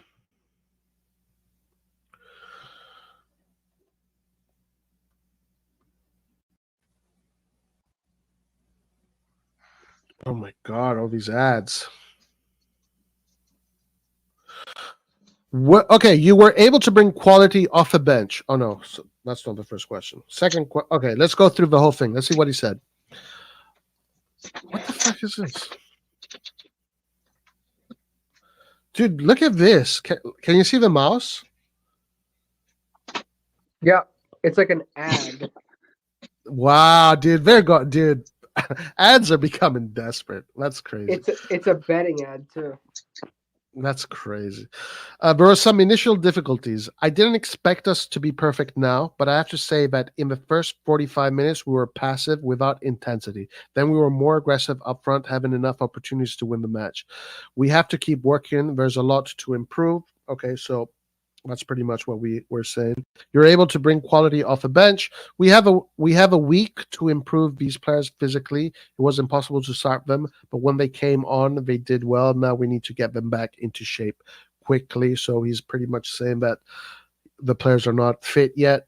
What do you make of a defensive problems? I think it's a collective problem. Yes, not a problem of individual defenders, but a collective one. Starting from you, Fonseca, the team must improve defensively. It's a bit passive, while I wanted to be more aggressive in recovering the ball. Yeah, Fonseca. Welcome to AC Milan. Welcome to AC Milan. We've been asking for that for a long time now. We left time and space for Torino to play first phase calmly. What did you think here's of the that? thing. Sorry, we're gonna interrupt, but here's the thing. Yes, it's not an individual problem. I agree overall, but at the same time, Chow on both goals just did very wrong individual mistakes. So I mean, and he's not going to call out his players, obviously, but like Well, that's but I don't know what's I, going on. I mean, like I think the question is more general though. Like it's not really about those two moments there where Chow made those mistakes. I think it's just a more general problem that he's referring to, right? Because and honestly, I don't completely agree with individual. I think that admit that we need players that have certain qualities, certain characteristics. But I think the biggest issue is the coach. The coach needs to just change this 4-2 nonsense. Anyway, what do you think of Lau's performance? Rafa was a different player defensively today. He worked well defensively. After a player like him, he must always be close to the goal. He must be more dynamic, active. Well, good luck with that. Good luck with that. Okay, can Morata help Lau in the penalty area? I think so, yes. This type of player lives on numbers. Rafa has the ability to score more goals and assists. Today he tried. All he lacked was the goal. He worked hard to have the chance to score. Morata has a lot of experience. He can create space for Rafa. The problem is not offensive. We have many solutions and structures. The problem is the team's passivity in the defensive phase. Welcome to fucking AC Milan, Fonseca. How are you going to solve that? Do you still have the confidence you said you had yesterday? That's a stupid question. My confidence is the same. I haven't lost confidence in my players. I have no doubt about their quality. We need more. We need more together as a team. You don't change in a day. We have 5 weeks of work. We need to continue working to improve these aspects. Well, there you go. He sounds like he could be here on RossonARI TV.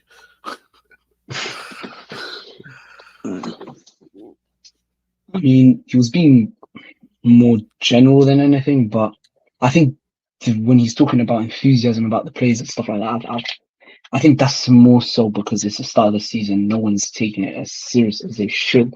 So I think those problems that he's saying will fix themselves over time.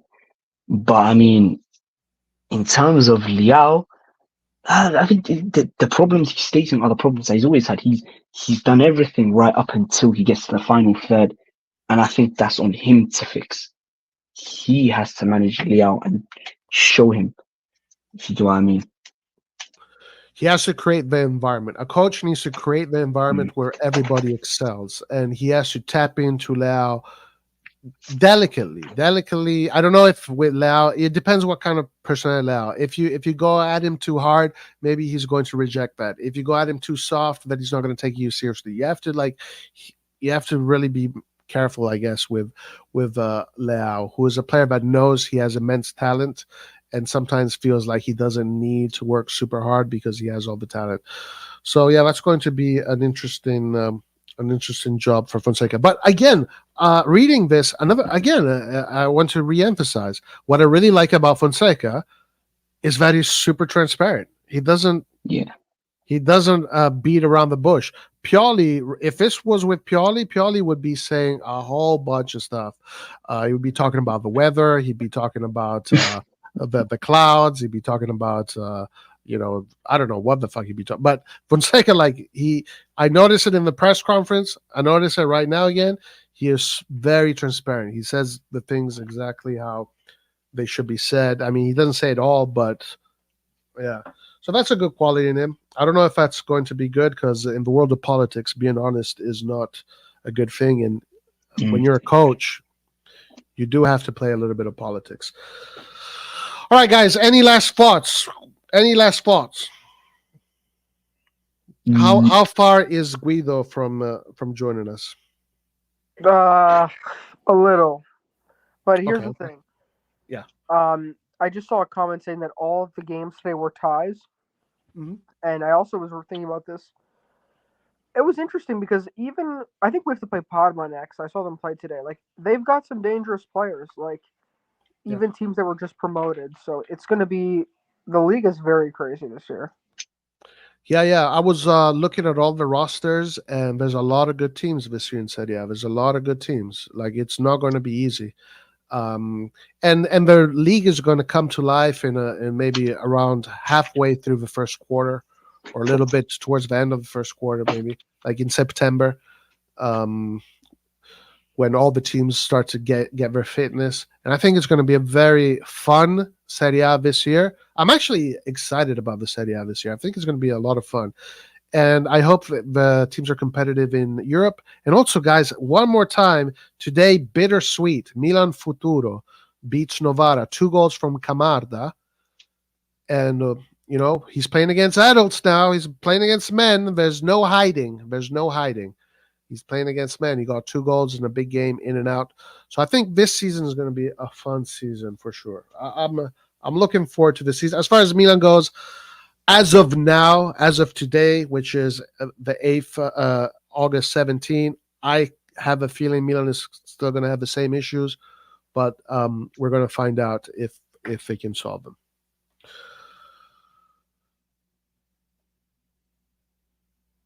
Did you see the game today, guys? Did you guys see the games today? Any of the games? What the Futuro or the other games? No, the other games. Yeah, I watched Parma Fiorentina. Oh, really? Over Inter Genoa? Yeah, because whenever I watch Inter, they score, so I don't want to I don't want to do that.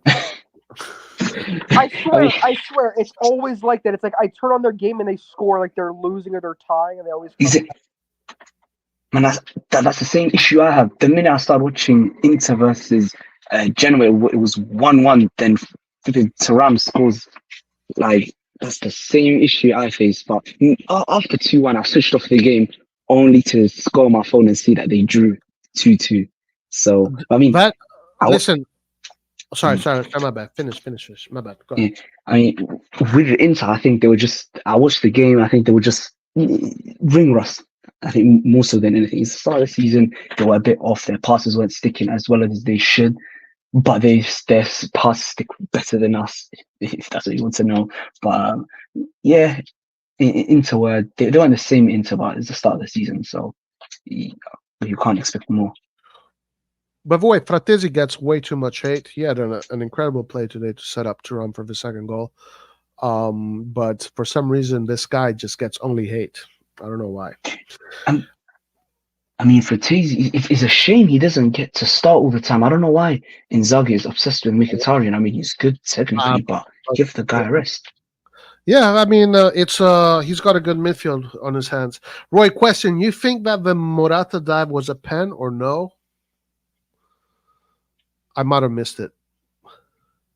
Nah, it wasn't. It was not a pen. It was not a penalty. The guy got the ball only. It was. I mean, the referee looked at it like 3 times only, and he just immediately chalked it off. That was not a pen at all.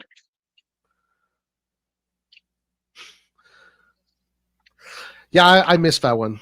Sorry. I was probably chatting with someone in the chat while that happened. Somebody should tell him it's not 2017 and we have VAR. Was it really that bad? Was it like so obvious for you, at least? Yeah, yeah. You could see it on the replay. He gets the ball first, then he gets to Morata because Morata took a poor first touch that took the ball little bit away from him. So he just recovered and just tackled the ball off him. I mean, it was clear as day when you saw the replay. That's why they just immediately told him go to the screen. Yeah. Chris says to me, Morata gets too emotional and easy person to get a yellow red card. Yeah, actually, let's look at Morata's words. I know Morata had a post match as well. Let's see what he said. What the fuck?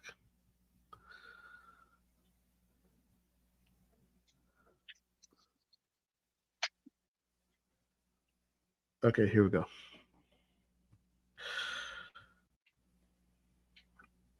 Let's see what Morata said. So Morata said, "It's not a great debut because we drew, but we sent a message." What message did you send? Shut the fuck up. Already, I don't like you. I don't like you. You did not send any fucking messages. A team that was practically dead caught up. A team that was practically dead. Jesus, yo. Oh What my the God. fuck? All right, Morata's a little bit of a crazy wild horse here. It's not a great debut because we drew, but we sent a message. A team that was practically dead caught up, and if we had lasted 5 minutes more, we would have won. Yeah, yeah, and also let's talk about that. 8 minutes stoppage time.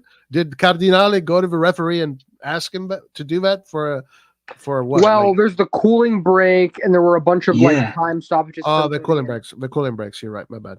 You're completely right. The cooling breaks. That does make sense. We The need to referee change. was definitely not helping us out today. He was Yeah. very Yeah, but listen, regardless of it, it's just it shouldn't have got him there anyway. Anyway, we need a change of mentality. Damn.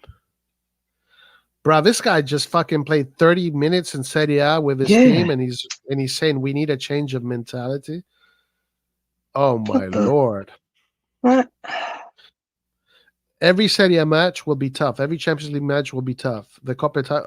We're Milan and we have to pedal. It's beautiful to play at San Siro with this shirt. I hope I could win. I can't promise goals or titles, but I will give everything for the shirt. Then what are you here for? What on? Man, this okay, like I see where he wants to go with this, Mm. but a little bit all over the place. He's clearly media trained. So he says we sent out a message. So today, by the way, you did not send out a message. Okay, Morata. Today, the message that you sent out is that the team does not give two fucks about the Serie A. That's the message that was sent out today. So I don't know what he's talking about there. And then he says a team that was practically dead. So he said that the team was practically dead, caught up, and if it lasted 5 more minutes, they would have won. That's maybe true, but who knows? It could have gone the other way too, because it's not like the That problems should were have, would have, solved. could have. Yeah, we need a change of mentality. Wow, like that It's the is first game. Chill. that is disrespect. That is a little bit of a dig to the coach almost. We need a change of mentality. Every Serie A match will be tough. Every Champions League, like I think he needs to lay low a little bit. Yo, chill out, right? He's doing too much. Clearly, he's trying to show the fans that he cares so much. Yeah, I think. Come on now, yeah, no, go ahead. Yeah, well, Morata, he's talking as if like he's something big. Like, come on, you're a slut. You've been all around the place. Think about this guy did to Chelsea, Oh, come on, that's Atletico a little Madrid. disrespectful. I mean, the guy scored. He was fighting hard, man. Yeah, it's the first game he came off the bench. Of course, he's gonna do that. Nah, he needs to dial down a bit. I mean, he did cheat on his wife. Say what? What?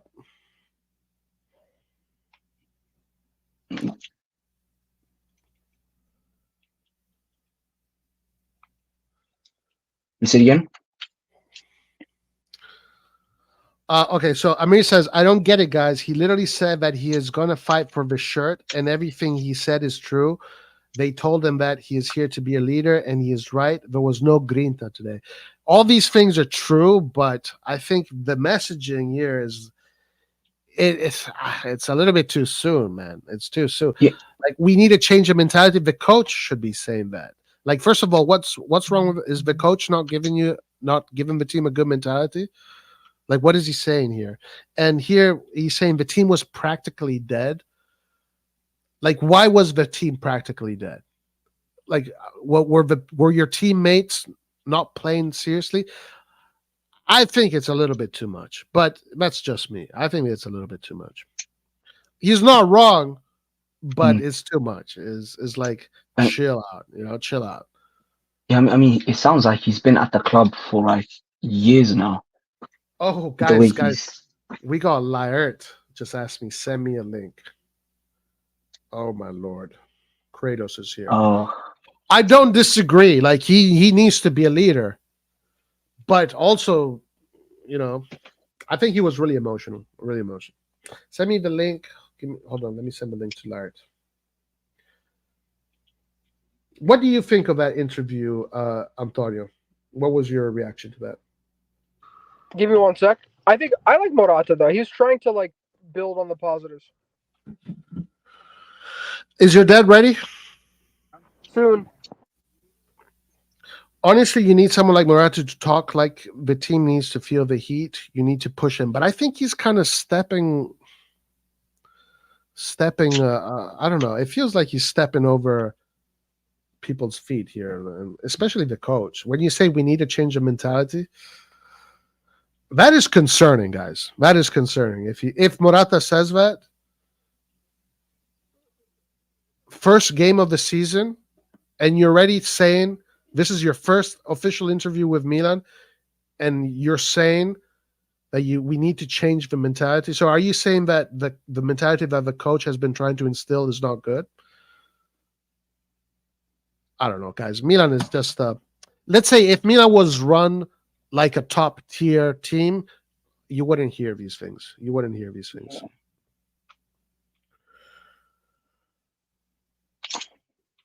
Oh, guys, Laird is coming. Yeah, watch out. Watch out.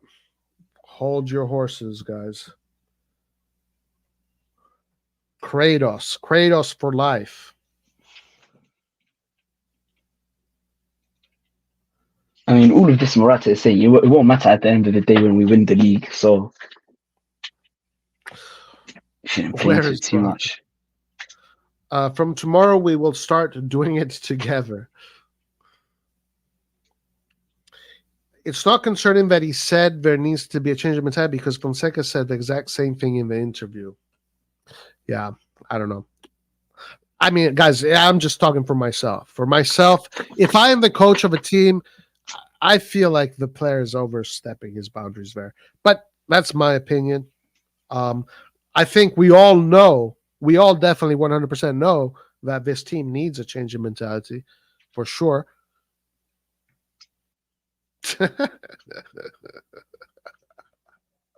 That's funny. The team was dead today. No one was running until it was too late.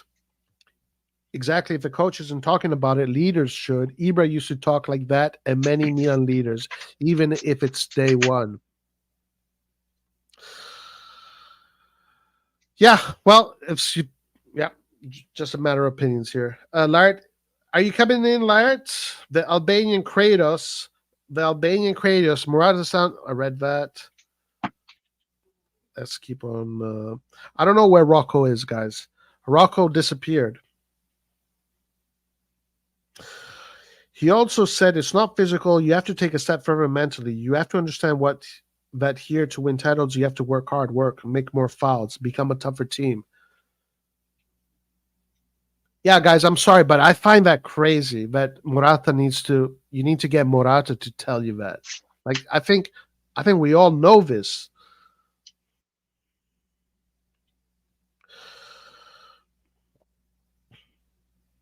Chris Salad or Morata for any dirt? None.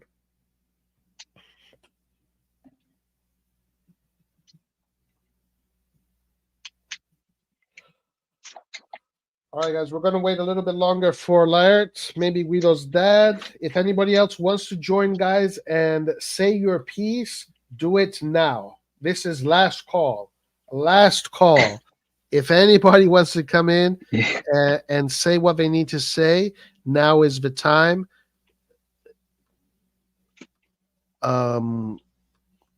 Before the hurricane comes. Now is the time. Morata watched the Gattuso compilation before the game. Interesting that Lau not saying what Morata said. Where's Lucas and the 2K? Oh, right. Is it 2K now? Does he owe me 2K? Respect your opinion. No problem, bro. Yeah. No, for sure. Where Seedorf used to tell Ancelotti what formation he should start with. Seedorf. What a character Seedorf was. All right, Antonio, your dad. He doesn't want to talk right now. He's being scared. Oh, he's scared. Wow, wow, wow, wow. All right, I think we're getting alert soon. And guys, one more time, if you want to join and have your opinion, do it now. This is going to be last call because we spoke about everything we need to speak about. We have what's happening next, guys? What do we have? I mean, I guess we have a whole week. I guess we're going to just try to get to Elite Division on FIFA during the week. That's what we're going to do. Laert, what's up, man? What's up, man? What's up? How's it going, guys? Great. How are you? I'm good. I didn't watch the game, but I assume it was really bad, the 90 minutes. Oh, man. Don't let me fucking repeat it. Why didn't you watch the game? You don't want to watch the games? No, I had like a birthday party. My friend. Okay. Yeah, listen. Honestly, there's not much to say. There was no energy. That's it. I There thought was we were no good. energy. Huh? I thought this season was a good season. I thought like the preseason was good. What happened? I don't know. I guess It's just the first game. I mean, you can't buy into it too much, can you? yeah. Also, we got Clint in the house. Clint. Anyway, Laird, so what do you want to share? Any thoughts you want to share? I just want to say that Chukwueze, I heard it was really bad. I mean, yeah. He had a poor game. Yeah. And the offensive output was quite underwhelming. I think Leao had some opportunities that. Yeah, but Leao is we should have Leao is scored. our best player, so he will always be. But the other ones, I feel like didn't provide what they needed to provide. Lad, how was your date? You didn't watch the game, so I don't even know why you're talking. How was your date? I didn't go on a date, man. I didn't go on I a know date. you did. I know you I did, bro. didn't. Stop. No, I was on a birthday party of a friend. Of course, it's the same thing. Yeah, to go holler at girls. So It stop. was It's right. girls, but I didn't care. Yeah, exactly. That's my point. I was looking Nah, at the results, and when I see Torino winning 2-0, I was like, wow, what a team. but we shouldn't be surprised though, right? I mean, in the past few years, other than that win we got against them 7-1 like years ago, I mean, it's almost, I know Juric is no longer there, but like, bro, I always felt like we struggled against Torino. I don't know why, Yeah, bro, but in the last 4 seasons, we always start well. We always win like yeah, 3 or 4 games. It's just Right. because it's the first game. That's why it's weird. But then again, here's my question now. I mean, you guys last year was complaining when we started good. Now I'd rather actually see this where you start off bad, where you're not even getting your hopes up, where it starts like this and maybe trajectory can change compared to let's say that performance they had against Torino today. Let's say they had that in them, but they just reserved that, let's say, for the most crucial part of the season, and now we're like, yo, what the fuck? Meaning like Yeah, but it doesn't work like this. No, I don't think it works like this. Yeah, So you I mean, start well. Usually, if you play actually well and you're solid as a team, you can see a pattern that the season will be good. If you start well, but you see the team has a lot of issues, you see, okay, the things will come later on where you will lose games. If you start bad, like we were starting this season, you think, okay, I don't think things will improve drastically. So that is kind of a picture of how the season will be. Look. The new players still need to be integrated. We don't know how long that's going to take, but they still need to be integrated, and hopefully they add another dimension. So that's a question. But one thing is this: even though last year we won against Bologna, like you could tell there was a lot of issues with the team. So it's not like losing. Honestly, it's not even the result that surprised me today. It's just the approach. I'm so flabbergasted by the approach. It's like they were on holidays. Like, I think personally though, there was some, don't get me wrong, I think overall there was no intensity, but I think there's some positive we can take from the game in terms of fluidity, especially when Morata came. Like, the breath of fresh air for me is now seeing a striker up front. I know he's not a pure 9, but somebody that's just mobile.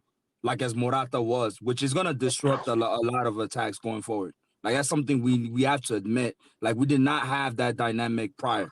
Like somebody that can interchange. And what Leao was also doing coming into the center, it happened to be a bit threatening. I know his finishing was bad, but him not just being stuck on the left, having a poor game, him changing really disrupted a little bit. So I think there's some positive. That's how I looked at the game. Yes, it's Torino. Yeah, we probably should have won, but hey, then again, it's the first game.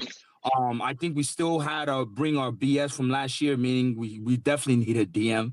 I don't understand how the fuck would you play RSC and the double pivot. I don't understand any of it. Well, I don't think. Honestly, I think we should have lost this game because by minute 89 we were losing 2-0. So I don't fucking even know how we got a 1 point. So I mean, you got the result is lying. We are a team that should have lost 2-0 today. So we get more than what we deserved today. So let's see how the season will go. But I don't see, maybe Fofana will bring something to the team. I don't think so.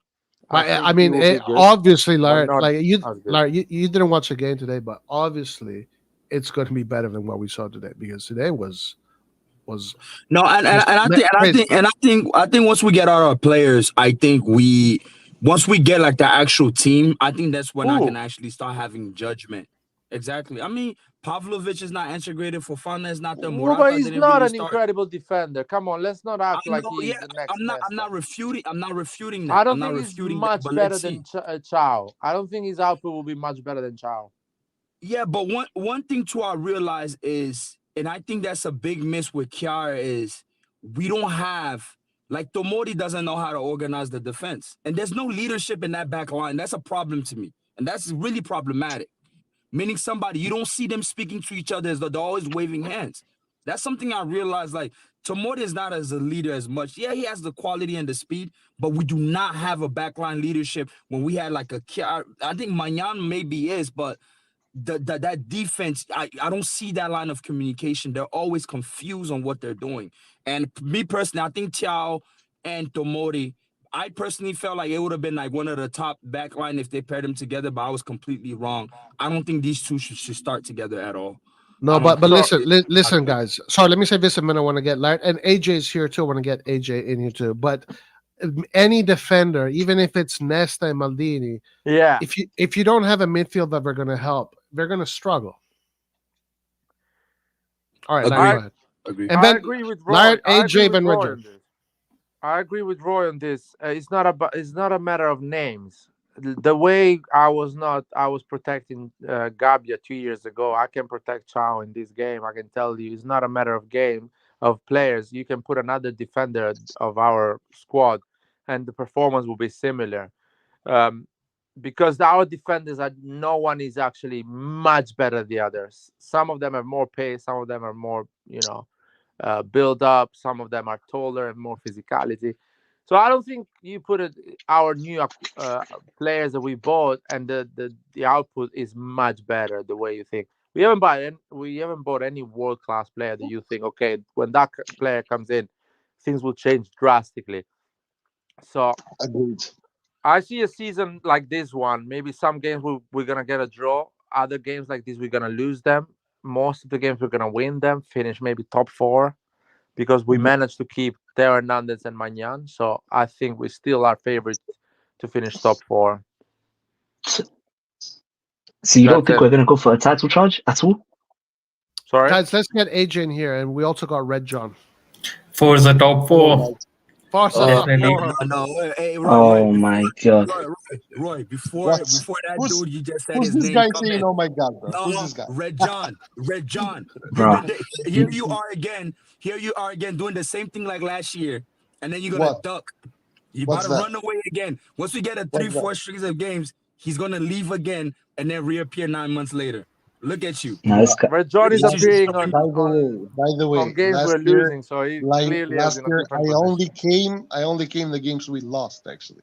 Didn't come a single game we won. But anyhow, Oh I'm on my vacation right now. I just came home. I saw that you guys are live. I was like, let me spend some minutes. Let me spread some wisdom on this. Oh, thank you, thank you, thank you, Regia. Thank you Listen, for you're honoring welcome. us. I watched the game. Fucking horrible. First half was fucking Pioli ball all over again. Zero ideas. Magnan, I think, kept the ball for like 15 minutes, I think, during the first half. Are you Was fucking blaming Pioli embarrassing. in this game as well? No. But, Fucking Pioli ball. like, Nared, What's wrong Nared, with but Pioli now? listen, it had to be Pioli's spirit, because there's no way that someone can do the exact same thing as Pioli did last season, So right? it's So I'm Pioli's gonna, fault now. of course, it's Pioli's and Berisha's fault now. Listen, Fuck me, man. listen. Here's the thing. The thing is here. I'm gonna go with the idea that somehow this guy Fonseca still needs time to actually, I don't know, get all the players involved into his ideas and his system. Because in the first half, I saw the same shit we saw last season. And I'm also gonna say one thing, because I heard the last thing that I had said. Like, I want to divide a little bit the defensive, let's just say, uh, I don't know, shittiness that we are seeing with the actual players. I agree with that the system right now is wrong, right? The way we defend is wrong. So you can put anyone there and he's still gonna suck.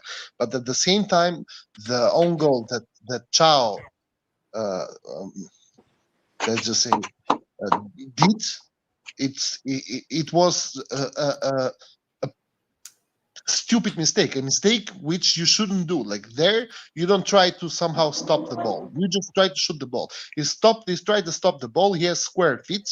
It touched on an angle and it just went in. So unlucky for him, right? But we played shit overall, so it doesn't really matter. Like, Torino could have scored 4 goals today, and no one of us could have complained, right? Because Mike Magnan had to wait to save some really good shots. But other than that, the only thing that I take with me this game is just the 1 point. Somehow, it's a super nice point one. But other than that, we played like shit. And also, no one can tell me anything about Fonseca if you score in the last 5 minutes of the game twice. Because in the last 5 minutes of the game, there are no more tactics. You just Yeah. throw bodies on the box, and you just curls and hope. And this is how we scored twice. Honestly, momento. Let me just honestly, take a minute. Guys, let AJ go, because Un he's momento. been waiting. He's been waiting. All I want to say is, Pioli ball or not, Fonseca ball or not, we were playing a Torino, a mid-table Torino, and it was being coached by a Serie B coach, Oh yeah. by some average players. We had more than enough power to score the goals, to defend the goals. And the problem here is that we don't have leadership. Like Lahad said, leadership is lacking. There's some mentality problems here. And that is to be blamed on the management. I'll tell you why. Because when Maldini was there, he could understand the team dynamics, and he plugged in the holes by bringing the right players on with the right mentality. This Moneyball algorithm isn't so successful. If you see the players we've sold, well, have we sold anyone? I think everyone left for free. And the players we bought, well, marketing side, good job. We didn't have to spend a buck. But I don't see any sales by we getting money or any big money sales. The last player we sold, Tonali, 60 million, well, he came under Maldini. So he understood the team physics and dynamics. He knew what the team needed. Makara, well, he's got his fancy algorithms and definitely needed. But if you don't understand the team, you're not going to build the right team. So that's my feeling. I think the management is completely responsible for this. They have no excuses given But this AJ, season. I mean, it's our first game, man. I 100% completely agree with that. if you finished, I would like to, I don't know, argue with a couple of points. Point number one is that, guys, Maldini is gone. Like, we Yes. cannot keep on going on the same way. And also, Thank you. we keep on falling on the same thing. Like, I understand that we won a Scudetto with Maldini. Maldini is a legend. Everyone loves him. etc. But he is gone. You keep on going on that, and not just that. But the thing is, because of the nostalgia and because of the fact that everyone loves Maldini, right, including me, we just remember good things. But guys, not every player that Maldini got was great, man. Not every player that Maldini got did great. Yeah, but that doesn't matter. With Mandzukic. Maldini, we finished fifth, guys. Like it's like No, stop we finished fourth, creating- man. You finished fourth. oh, Yeah, but you semifinals. finished- we finished fourth. But but you listen, finished fifth hold on, the pitch, hold man. on, Come hold that's on. not- But that year, Bo, there's a lot to talk about. But this is the thing. AJ had an opinion, and for me, is 100% right. If you are the one now that wants to talk about Maldini. No. I only want to Roy, say, Roy, it could be Why any do you want to legend. talk about Maldini? You don't need to talk Listen, about no. Maldini. I don't want to talk about Maldini. I just said that there are a couple of points I don't agree with, and I pointed them out. That's it. I'm not here to start People are asking different for me debate to now about talk Maldini. here. People are asking in the chat for me to talk, Rajon. So But that we Look know at- it's look you at on a Lion, different look at Lion, account. look at Lion now. It's You you feel- on a you feel different like a god? account writing. like Let Ibra me now? hear that. Okay, we know that. No, Let AJ we- finish. we Can you also know- let AJ finish? But before I continue, Lion has a Stan account. He has stands in the chat. I just want to add that. that's not Bro, true. it's Laird himself, bro. I'm telling you, it's him himself. It's not me, man. The people want to actually hear me Well, talk because I say I- things that make sense. I need to clarify on this point. It didn't have to All right, be go. Maldini. I just had to put in that because it had to be someone who understood team dynamics. He understood team dynamics. I don't Yeah. think anybody on this management sure, seems to I agree. understand. I agree. I believe Ibra should be able to, but I've always said this: Ibra did not, or Ibra never was under like this management that won like many Champions Leagues, and he didn't watch like many phases. He hasn't been like, how do I put this? How many Champions League did he win? None. Like he I would hasn't even been Ibra's go as the never far most been as a team dominant say player. team in Ibra's history. never been a Ibra team is not player. a smart player. He Yeah, wasn't. exactly. So there are people who know about Yeah, sports that's in what and I out. want to add. So Mhm.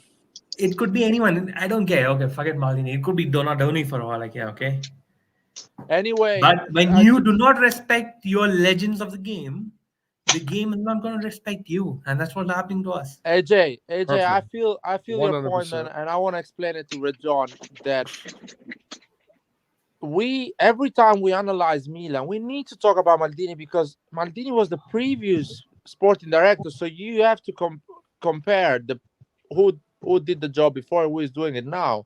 Is a basic, way of actually analyzing how things are going. So forget about Maldini as Maldini, the legend. Just the guy, Massara and Great Maldini, they word. were running Milan. They were running Let's in a call it- way. let's call it elite management.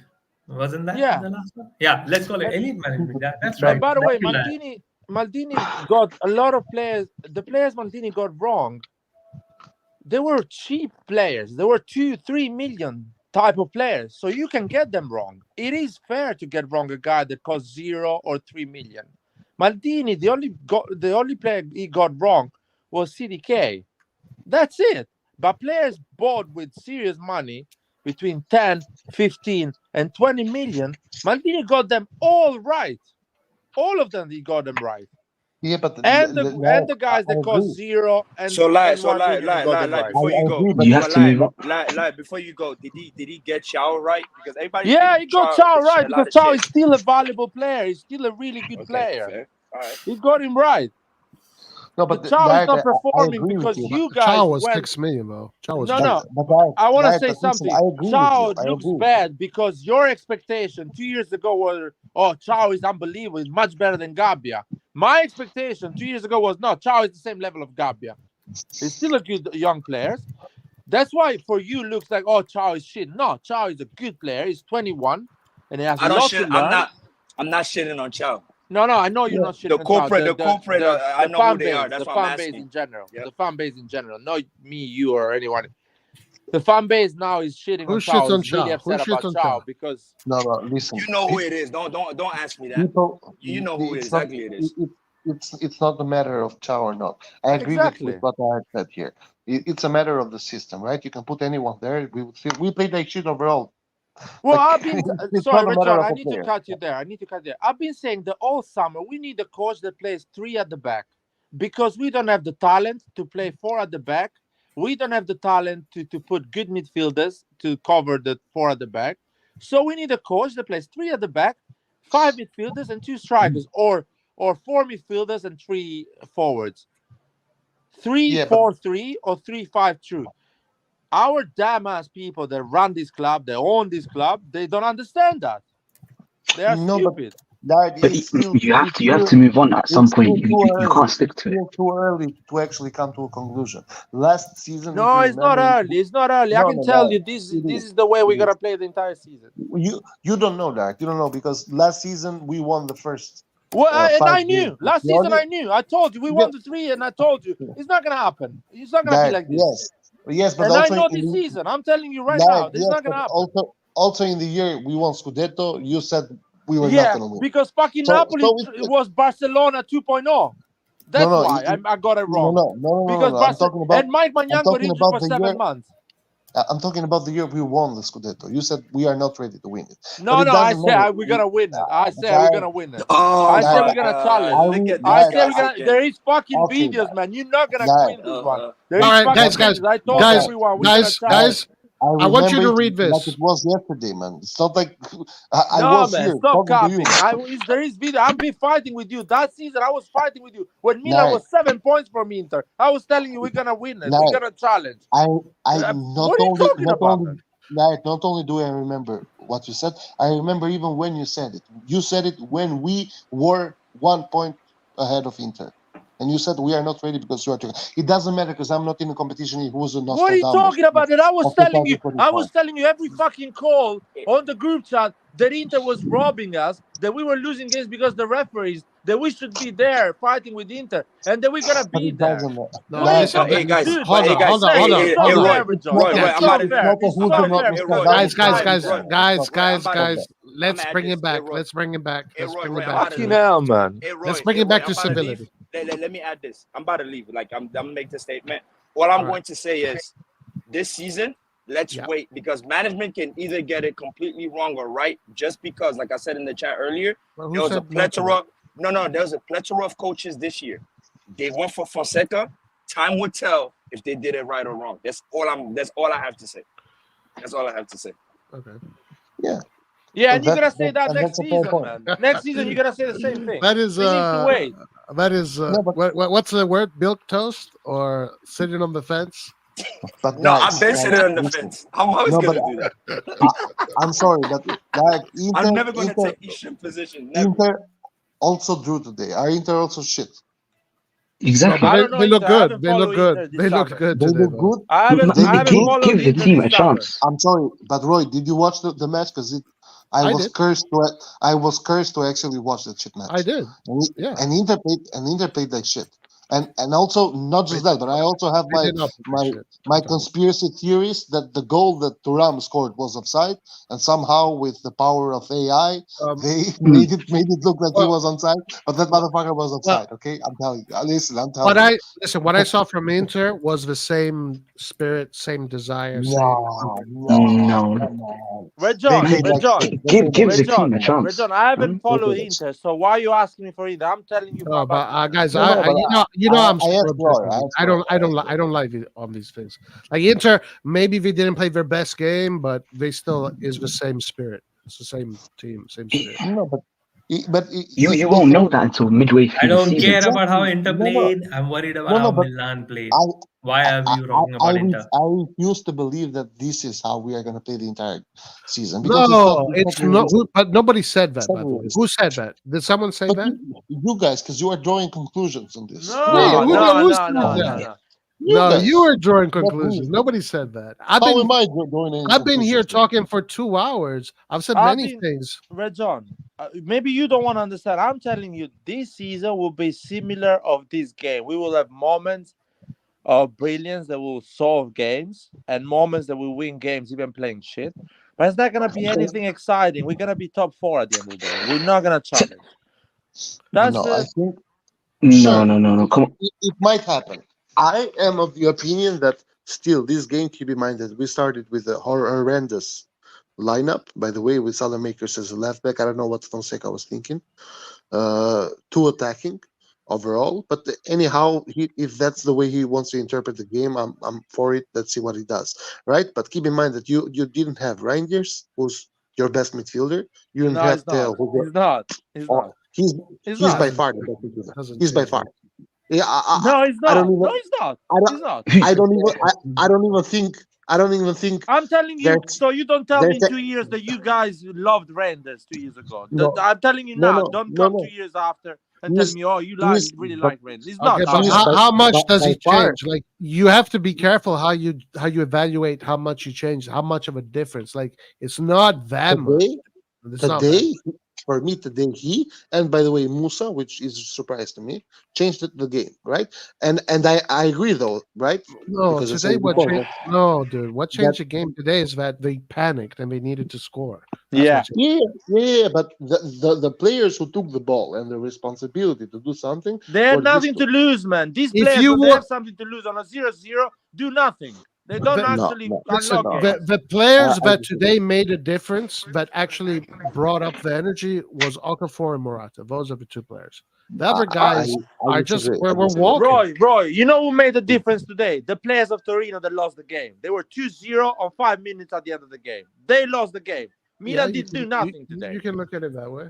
It's that You- way. If you look at football in a neutral way, if you're not a Milan fan, today Torino lost the game. We didn't win shit. We didn't get any No, point. Torino Listen, just sure, gave listen. it to us. For Take sure, authority. for sure, this is Not not the Musa starting or line. Rangers and bullshit that Red John is telling me. yeah, Man. but yeah, but Torino For it lost the sure, doesn't. fucking But it game, man. doesn't. Let's But it, see it the but way it is. for sure, but this is not the starting lineup. I yeah. think. Listen, I honestly, you think nobody said that? Yeah, this is obviously not the starting lineup. The new players still need to be integrated. It's only the No, first game. Nobody said that this yes. is the end of the season, Red John. No, I don't but think that but you're coming but with that but, energy. but people said that we are not going to be competitive, as in for People, the title. what Lard, people? Lard People, say that. people Just is put it on Lard, man. paper if you People is want. Lard. You have to understand that Lard is a man of people. Okay, Larry. All Larry right. speaks for Anyway, us. how long do we need to wait for Chukwueze? Do No, I still to Chukwueze, wait more, or we are on the same page Lard. about Listen, Chukwueze? Lard. I have cursed Chukwueze here today more than So anyone we are else all on in the my same life. page with Chukwueze right now, or do we need to wait? Chukwueze might have been the best winger in Serie A last season, but this season he didn't start with the right mentality. Like unbelievably bad today, and he also made promises of being a lot better, being reborn and shit like that. He played shit, and I was hoping that he would get subbed by Theo so that Makers could play there on the right wing. Can you imagine how the world is changing, Rajon? 2 years ago, you wouldn't want that. No, but I still Now don't you're want hoping for that. Makers to play in that position. No, I still don't want that, and I also said during the game that fucking hell, no matter what we do, we somehow end up with the Makers on the right wing, which is kind of shitty. But this is how things are. This is how things are at the Don't moment. worry, Maybe Kiesa's going to be there soon. Don't worry. maybe Chiesa will come, and then Oh, I we hope will so. I finally heard be. this summer people saying, "Oh, Chiesa is finished. We don't want Chiesa. We have Chukwueze." No. Fucking We people on need social we media need say, Chiesa. we don't need Chiesa, but we have Chukwueze and Pulisic in that position. Yeah, Yeah, but we okay. need But listen, I Chiesa. want to make it clear, Red John, that today I'm going to speak for myself. I spoke about Mhm. today, and as far as projection for the future, I'm guessing based on objective things, objective guesses, that it's going to be very similar to last year, unless I don't know, unless something happens. But that's it. But I don't know. We'll see. I spoke about today. You know, Yeah, I just okay, want yeah. that. I just want that to be clear. For sure. No, I was talking about the people, aka diet, right? Saying that we are not gonna compete for the title, and I think It's- it's just too early right now. Maybe in 3 match days, I'm gonna be here talking trash about Fonseca and about Ferdani. Okay, But right now, I cannot do that. Yeah. Having said that, we played like absolute trash today. I'll tell you this, Rajon. We are a team that gets 45 fucking injuries between October and December. So this is gonna happen again this season. And I don't No, believe that Jesus Christ came to Milanello and now no one is gonna get injured from no, October no, till no, December. I think no. it's The gonna guy happen again. they Count that. changed it. They changed the physical preparators. Oh yeah, sure. But man, I am not here in your 1,500, man, to talk about bad spirits and evil witches. I'm here Dude, making a I'm not talking normal about judgment. evil witches. I'm talking about stats that has been happening the last 4 years. Yes, So with the fifth year physical preparators is that we gonna had happen in last again. year. It How do doesn't you change know? How do you know? overnight. It doesn't change But overnight. no, it doesn't change overnight. But it's not evil spirits that injure that. It's the way these people prepare them physically during and in between the matches. This is the way I think about it. And if you change them, I would hope that you change them for better, because it could be that we have even more injuries because these Listen, guys are I'll worse. tell you But what. Conte came at Inter and no one was getting injured. Conte left, the physio left, and the Inter players are not getting injured. The last 5 years, Inter players don't get injured like Milan. Milan players, believe me, they will get injured but again how because do the you explain change that? doesn't happen in 3 weeks preseason. No, but how do you explain it then? Well, I explained that the change should have been happened 2 years, 3 Is years ago for now to get results, for this is season to get results. is Milanello cursed or No, what? I explained it to you. You had to change it 3 years ago for now to get results Change this what? season. Change what? The fucking physios. No, but the physios, well, maybe, I don't know, but I believe that if the physios are the guys, man, who after you train come and I don't know, relax your muscles, do, I don't know, put you in a cold shower. I don't fucking know what they do, right? And I'm going with the idea that if these guys do a better job and are more Yeah, you will up to get the date, results next season, not this season. You still why? this season you still get a lot of But it. listen, we don't even know why they get all these injuries. Like, is it the Yeah. physios? Was it the medical? Was it Put it other in the things? pitch. Is I it the don't know. diet? Is it the diet? No, Is it the no. supplements? What is it? Like, He's the why do they get? hose. He's the Is it, hose at night. is it the hose at night? But Do we those need are to change STDs, man. those to don't get injured? Fucking hell. Okay, so we got a guy here. He says, Roy Laird, I'm still waiting for your predictions to happen that we will sell our top players like Lautaro and Mike. What No, but I happens then? never said that. Never said that, right, Dad? No, I said that, and No, straight away I told I everyone. keep on saying that. I'm 100% No. sure that when the opportunity comes and there's going to be a real big offer, whether it's this season or next season, I don't know. Anyway, They're Roy, gone. doesn't matter. I said it, and I'm saying it now. Good thing that we didn't sell those players, and thank God we kept keeping those players will allow us to finish top 4 comfortably. I'm saying it now. Well done, mate. Jason B, you won a trophy. Well done. We won a trophy this season. Maybe we're going for the treble. We didn't sell players. Yeah, and I still stand by that. If a serious offer comes, Milan is not going to say no to serious offers. We're not going to do that. And by the way, Whether it's what is now, can somebody explain me the Kalulu selling Kalulu and getting Emerson Royale? Can anyone explain me that? No, but Kalulu, for me, first of all, you have to decide: is Kalulu your fifth choice center back? Yes or no? What do you think, Dad? He's a good player. He can be But a first choice as a right back or a second is choice he as a. as a center back? Is he the fifth choice or not? This is my question. Well, he If can he's be not a the fifth second choice, choice then or who a is it? first choice, depending on the game, depending what you need in the game. But He's Emerson Royale. Any choice in this fucking but team. I don't know, man. I don't know because He's Pulisic was not. shit. But Pulisic was shit where he was, man.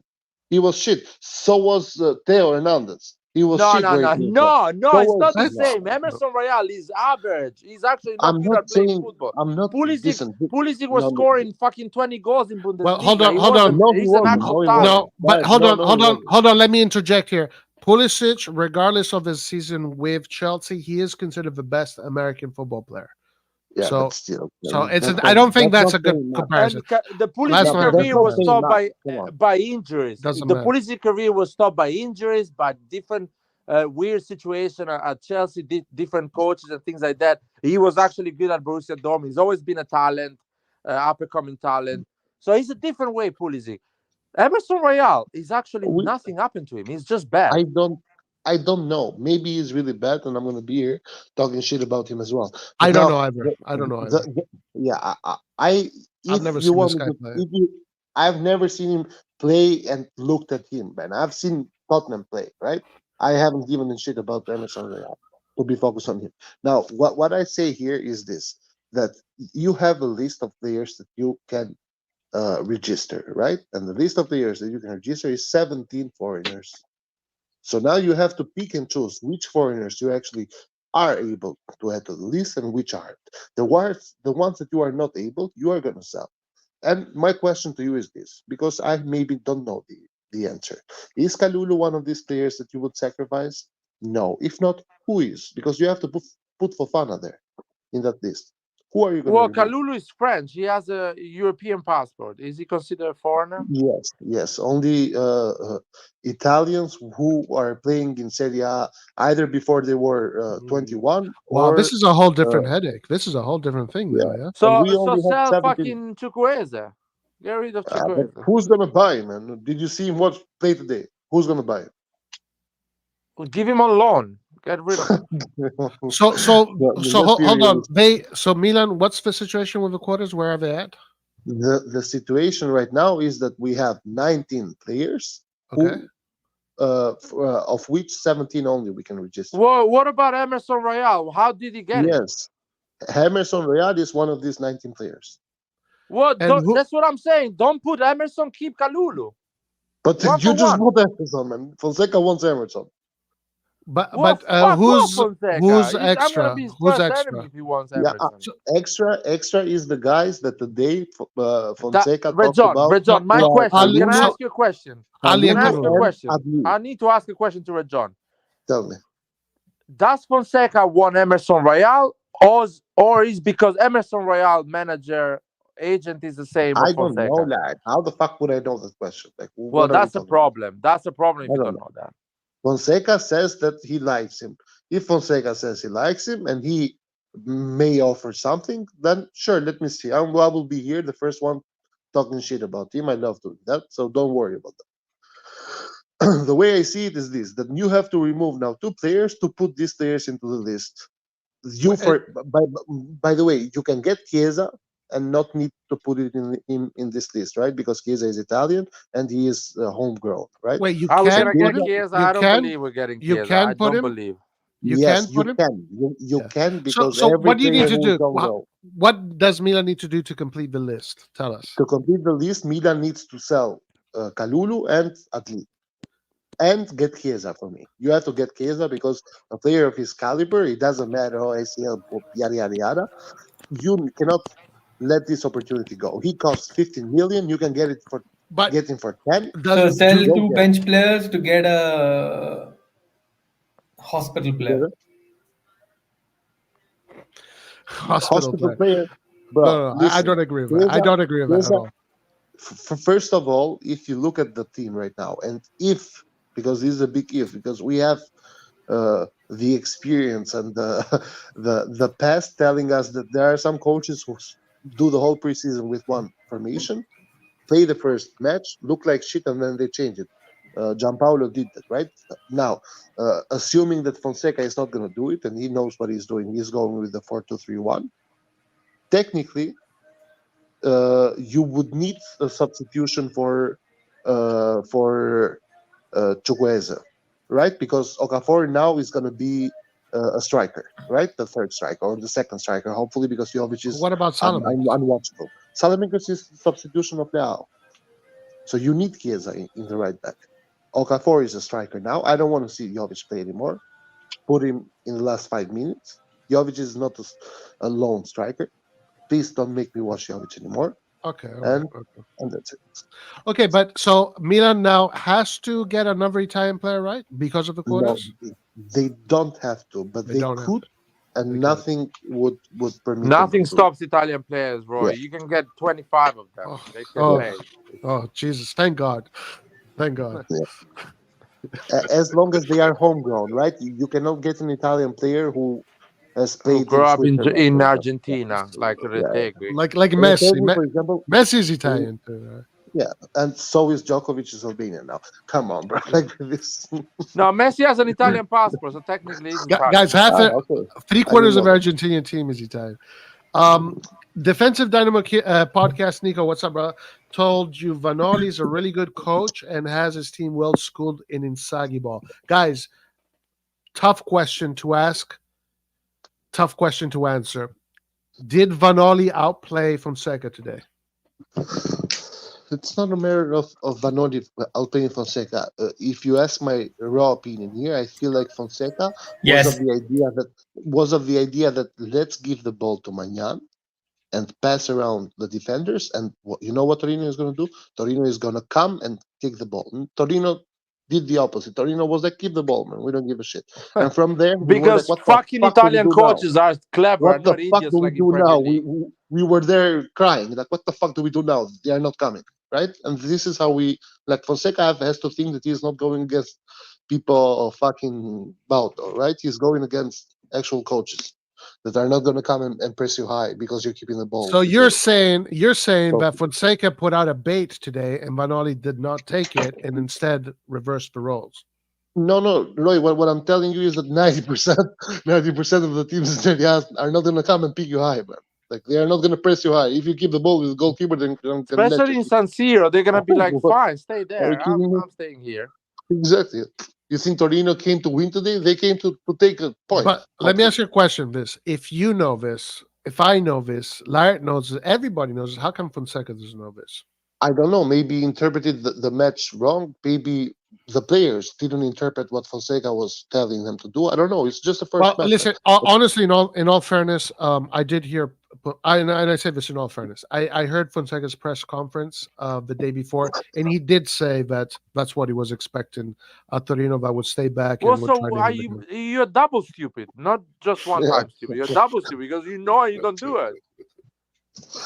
No, but the first half, I swear, I want to see the numbers.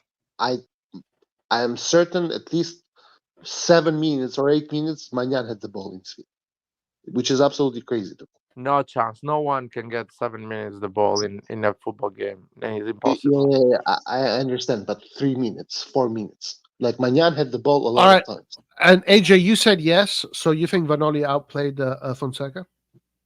Absolutely. I mean, you have better players at your disposal, yet a coach with mid-table players has better. I mean, he took the game away. I mean, look at the ones of He looked like some prime Ronaldo. He's just outrunning the defense. Duan Zapata, man. He's a freaking throwaway player from Atalanta. I thought he was dead. He just resuscitated. No, but come on, he's really good. He's always been No, good. But I think you make a good point, AJ. Like the players Fonseca had should give him the advantage. So yeah. I also want to say one thing. Keep in mind that I think we played like shit, yada yada, we didn't deserve to win. That being said, Leao wasted a couple of opportunities that he shouldn't waste. There was So a ball. let me tell you something. What happened in the last minute? Okay. Be careful. Let me tell you what happened in the last minute. Musa had the ball. Okafor made an amazing run, okay, behind the defense.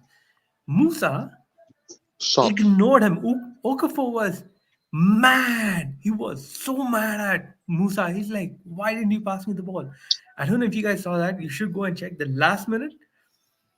Okafor made an amazing run. He's just shouting at Musa to pass the ball, and Musa just completely ignores him. Like, what an idiot. Listen, if that Musa shot was a goal, we would talk here about different things. So these are things that you like. Musa had a nice cross. Okafor scored before that, right? I'm talking about Leao 1-on-1 with the goalkeeper not scoring, for example, which you should score. Not just that, but also in the first half where we played absolutely horrible, he had a chance after a corner, right, to 1 meter away from the ball in his feet. He somehow managed to kill a bystander there outside of San Siro, right?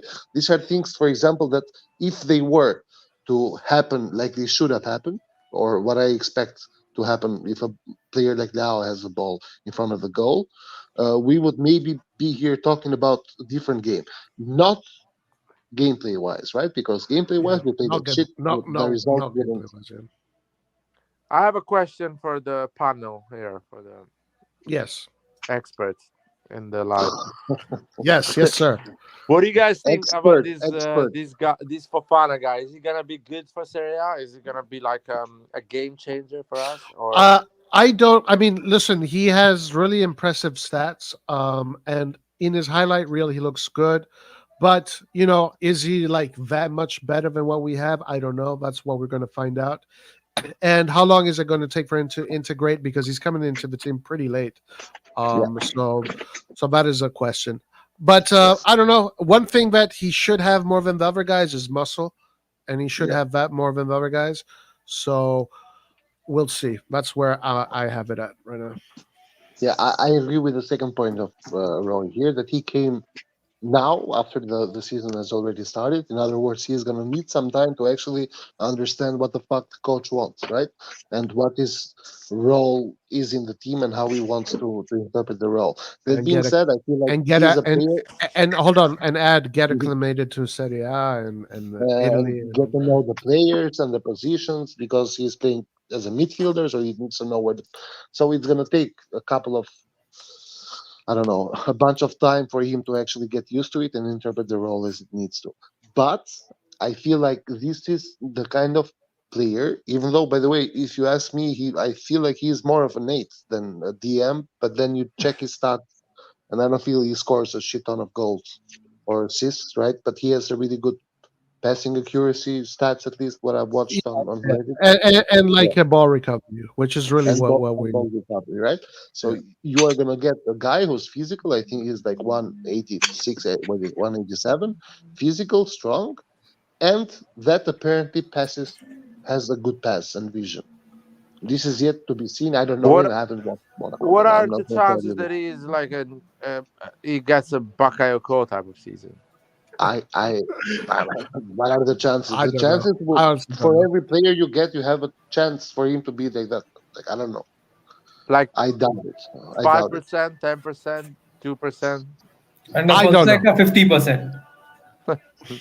I doubt it. I feel like he's the kind of player that we have been struggling to or that we have needed ever since Cassie left. Yeah, That's my I don't. worry. I don't know. I don't have a guess for that. I don't have a guess for that. I remember Condobia looked amazing when he was in France, but then when he came to Italy, it was really Horrible, bad. yeah. So I hope it's not that. Let's put it that way. I'm Yeah, I pretty hope as positive well. about it. So we'll see.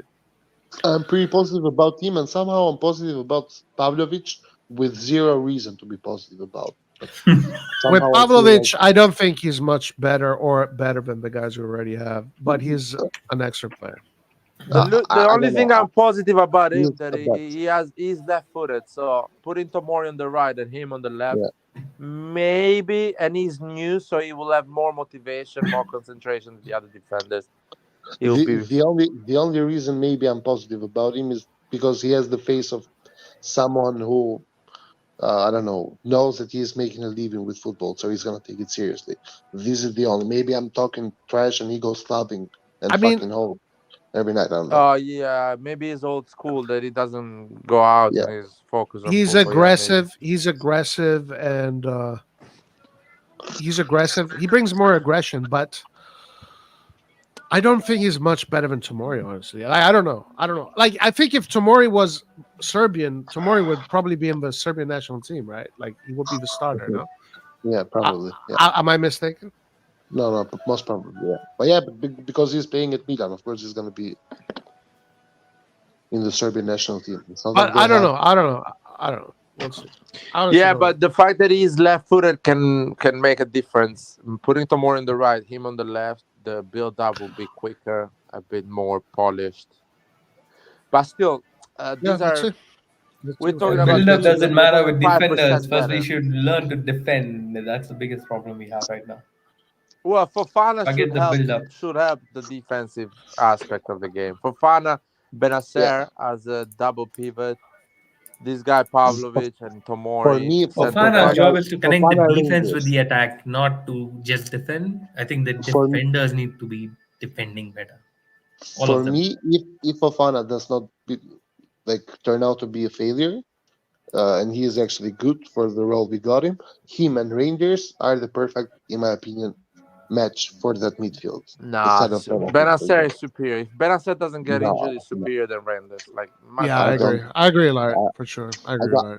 I don't share that opinion. Well, you will Benacer see it during the is a season. more You will rounded see player. it He's during a the more season. rounded player. But Gabia should start with Pavlovic. Nico says.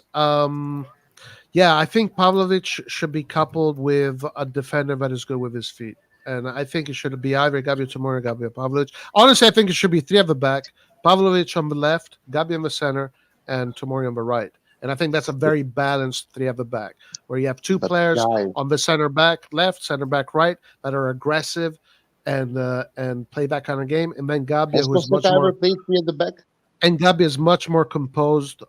Yeah, he has. And Gabia is much more Yeah. composed Okay. and can build from the back. Where at Roma?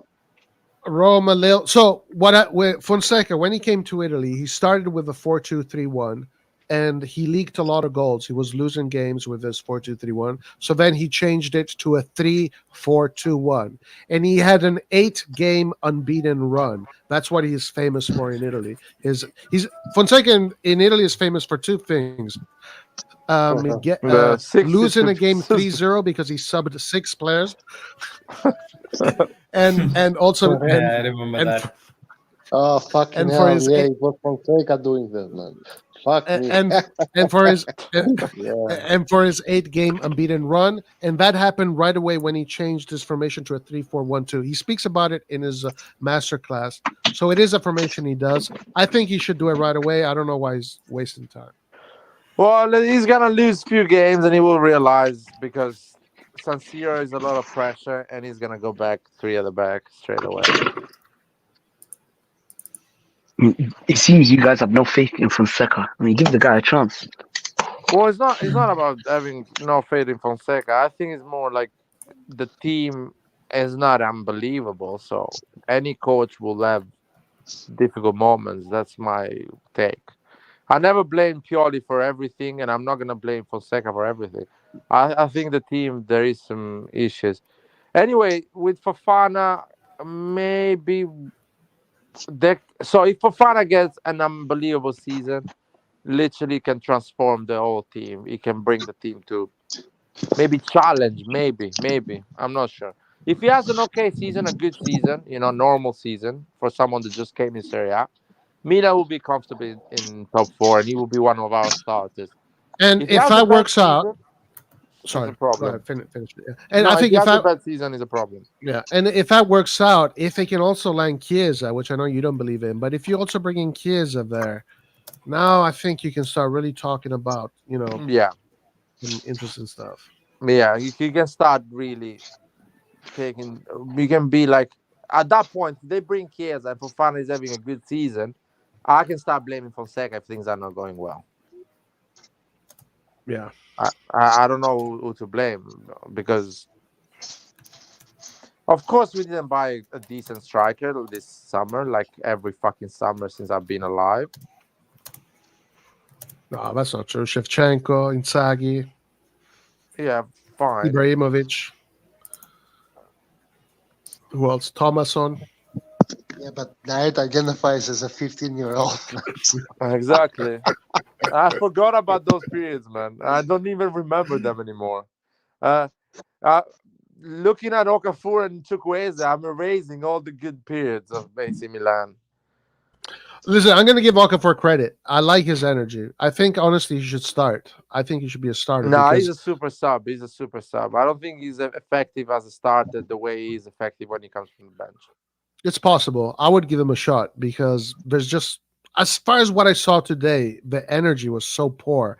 But Okafor, when he comes in, he runs really hard. He works hard. So, yeah. Okay, so Amir says, this is interesting. Amir says, I hate three. Oh, actually, there was another question for Red John that I wanted Red John to answer. But I want to go to this question here from Amir. Red John, someone asked you, is Pioli the same as Fonseca? Oh, here it is. Is there any difference between Fonseca and Pioli, Red John? Based on, first of all, Fonseca is better looking. Oh, Second of because the all, Botox. Because the Botox. okay. And the It's fake fake. hair. In The Turkey, hair is he fake had a as trip fuck. in Turkey, got a hair The hair transplant. is fake as fuck, but yeah, I agree. Listen, And 20 years younger, by the way. judged and the bigger belly. Judged on today's game, there is no difference. I saw zero difference.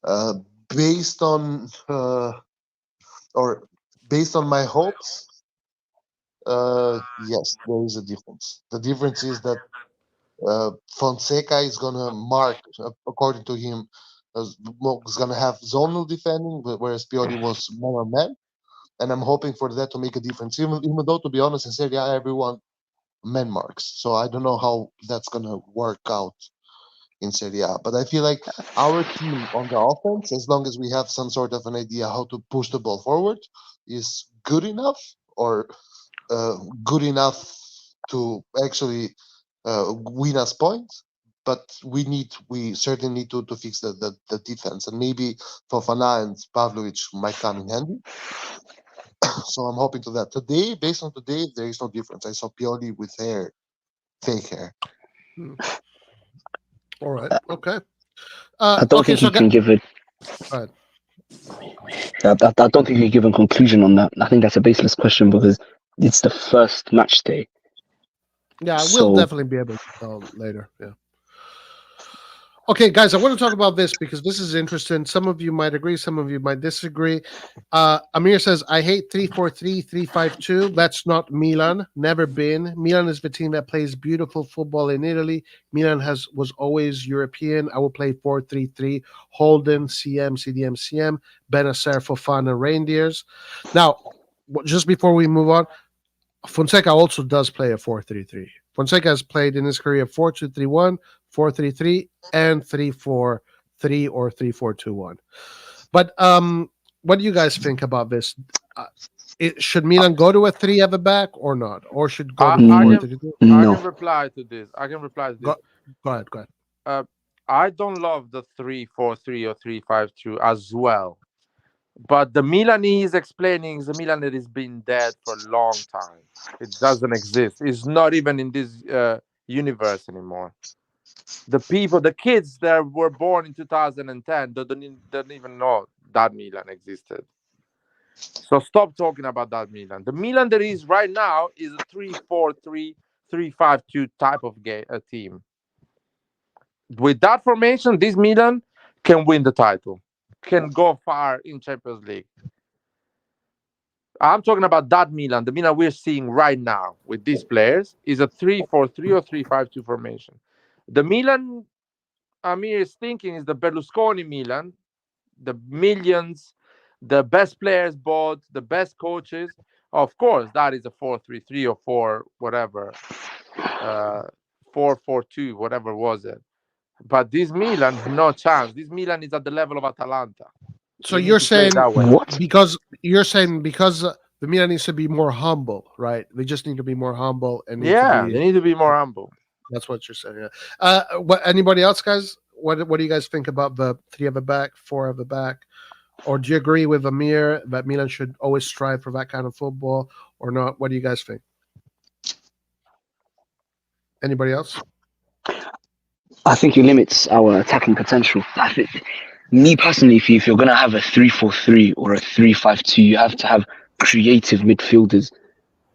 And I don't think we have that. Therefore, we will need a 4-3-3, if you get what I mean. I don't think it will suit us. No way. We have too many attacking-minded players. The to be doing 4-3-3 that. needs creative midfielders. The 4-3-3 needs creative midfielders. Not as much as 3-4-3, because when you're playing 3-4-3, you only have 2 midfielders and you have 2 wing backs. You're wrong. You're wrong.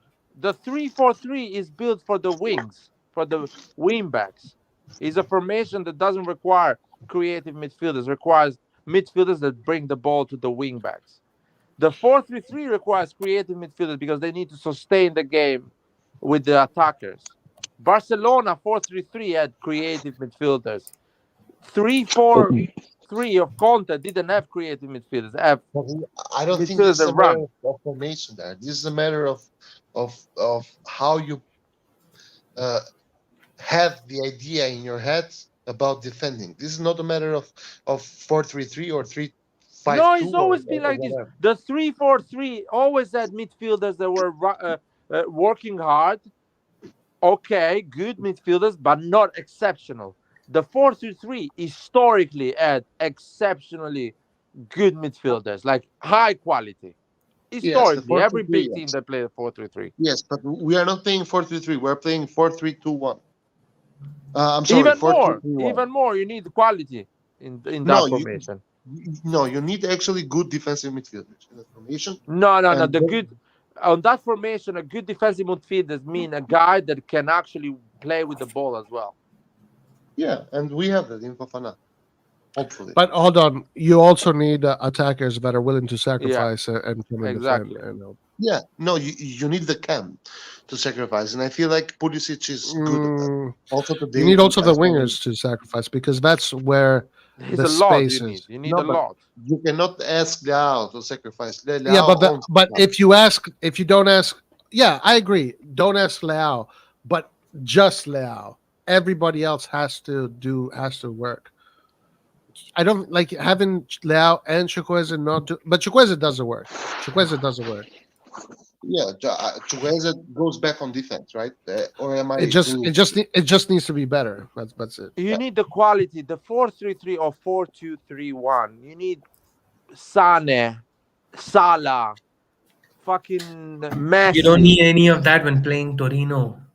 No. In general, I'm talking about you when you go with this type of formation, you need Leao on one side and another guy at the level of Leao on the other side. If you don't have that, just fucking give up, man. Just go put Kalulu on as a right back and fuck it, right wing. And Theo on the left. If you have a player like Theo, you need to play 3-4-3. Because Theo will push on that side so much I disagree and create a lot. No, I kind of. What's your thought on on this 3-4 at the back for John? But I disagree, especially on Theo. I feel like Theo is a 4 at the back, right back, because Theo profits and makes use of the fact that he has space in front of him. If you push him a little bit more forward, I feel like it's going to be harder for Theo to actually advance and parade forward. No, because he will still have 60 meters in front of him.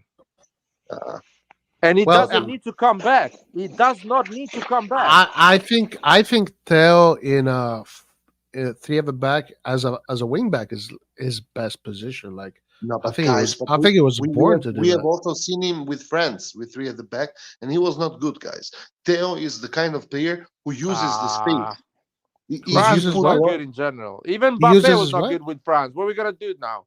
Who uses the space ahead of him? If you push him a little bit more forward, he has less space in front of him. No, okay, but hold on. But when you're defending, you're still like it's pretty much a line of 5. Like they're all the way back. It's not 3 at the back. It's 5 at the back. So he's going down anyway. He's going to be playing the whole line anyway. No, but when you have the ball, he's going to push forward, right? Because you're not going to occupy 3 players. Yeah, you're saying that he likes to get the ball. He likes to make those runs. He can't do that all the time. Of course he can. Why can he not? Because he gets gassed at the end of the season. He cannot fucking breathe. No, but guys, we have seen him play. Hold on, but that's not what he does. He does that. He does that when he can, when the space is there. Otherwise, he's playing methodically Exactly, but what I mean is this: that Theo is not the kind of wing back who's going to dribble you and then play short passes. And then Theo is the kind of guy who's going to get the ball, win you meters forward, and then make an action or take action. No, he can do that. He can play as a wing back. He has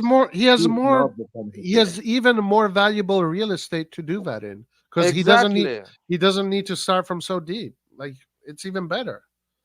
I feel like the fact that he starts from so deep is serving him right.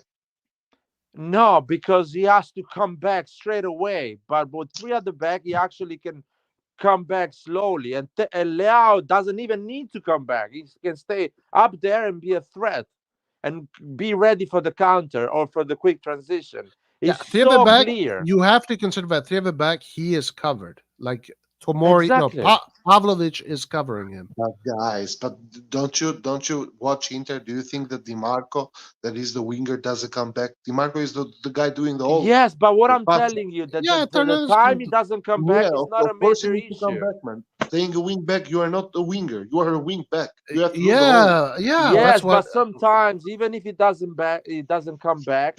Let me make it clear with you, Red John. Let me make it clear with you. Dimarco on that position, he can risk it, so he can stay 10 meter higher. So if Çalhanoğlu recovers the ball quickly, you can go on a quick transition and be 1v1 against Calabria every fucking time. Where you're seeing it with your eyes, because fucking Bastoni is covering him.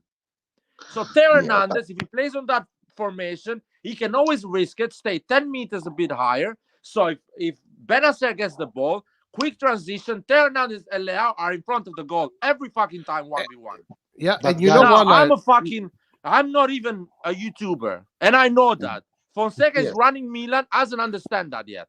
And let me add this. Hold on, I have to add this. This is very important for context. Like in Fonseca's sorry guys, there's a echo. In Fonseca's successful run with Roma, his main player, and he talks about it in his masterclass, was Spinazzola as a wingback. And that's what made his game fluid. So he has the perfect exact same thing here with Theo Hernandez. Is like right there. Spinazzola is a different type of player, and the reason why Spinazzola was successful with Fonseca was because Spinazzola used to overlap, and then he would be free on the attack. Theo does not. He's not that kind He's of player. gonna do Like that. overlap. Theo will do But that. he because Theo is obviously, good. but that's as not, a that's wing not his back, strong you suit. have more freedom to do that though. As a wing back, You I can agree, risk I it agree. more. You can literally, you can read the game. You can be like, you know what? I'm not coming back full away down because I know Benacer will get that ball, and we will go on a 2v1. yeah, no, and get a yeah. goal. If you're attacking as a wing back, you know that if you lose the ball, you're covered. That space is covered, and you don't have to go all the run like a maniac to cover the fifth spot in the defense. You know, you as a wingback you have that offensive freedom, but you also have to defend. Theo Hernandez is perfect. I couldn't see a more perfect position for him. Anyway, we I've will seen- see that. We'll come. I've seen him at France like that, and he has not done great. He has done a lot better as a. But Okay, France like, is We'll see what happens. Guys, another question here from Nico. Panel, how will you feel if we tie or lose to Parma? We should win that game at least 2-0. What do you guys think? well. That's first of all, you need to reconsider your expectation. Yeah, I mean, if you think we should win that 2-0, every other result is gonna be really upsetting for you. For me, I think we're gonna finish top 4. If we don't sell Theo and Mike Magnan, we will finish top 4 this season. Okay. So I'm fine. I'm not gonna get upset or anything like that. If we find Forza top ourselves 4. around February challenging for the title, I will start to get upset if things go shit after. If we're challenging for the title in February. All right, February. All right, Until then, I'm AJ. fine. AJ, what do you think? Next game against Parma. No, the team has to bounce back. That will probably tell us a lot about the mentality of the team. So, I mean, I'm not going to give any predictions here. I just want to see what the team does. Yeah. Well, you would imagine you have a week to prepare. So it's going to be the early game Saturday. So it's exactly a week. Milan, it's a Parma. Watch out for Parma. Parma is a tough team this year for some reason. So you got to watch out. It can't be. If Milan is complacent, forget about it, guys. Forget about it. Forget about it. I think we smoked them 4-0. I don't think it will even be a game. But even if we were to, it's the second game of the season. You can't make a judgment based off that. I think game week 4 and 5 is when you can start judging the team. But I don't even think it's even in the realm of logic to think that we will lose that game. I'm sorry. Rajan. What was the question? Parma. What do you think is going to happen with Parma? Well, we're gonna win comfortably. Easy win. Well, guys, let me give you a little bit more of a objective analysis here with Parma. Parma right now is playing hard. They're not going to give Milan any gifts. So Milan can only win this game if they go in there with playing intense football and attacking, and they have to do it they have to defend well. Parma beat Atalanta 4-1 not too long ago, and they held Fiorentina to. Oh no, it was 1-1 against Fiorentina, and they could have won the game against Fiorentina. So it's not a team that you want to take lightly, especially in their stadium, because it's a stadium that has tradition. So Milan obviously has the better team, 100%. We all know this, but if you go there thinking that this is in the bag, now you're gonna lose 4-0 if you go in there thinking that this is in the bag. So realistically, who are Parma? Like, they're nothing special, exactly. If you go thinking like that, you're gonna lose 4-0. If you go thinking that you gotta work hard, you gotta be humble, you got to do the things the right way, don't take them lightly, and win, then you can win emphatically. So for me, is the approach. What is the approach going to be? That's going to be the difference. I hope their approach is good. Parma were relegated. They just came up. They're nothing special.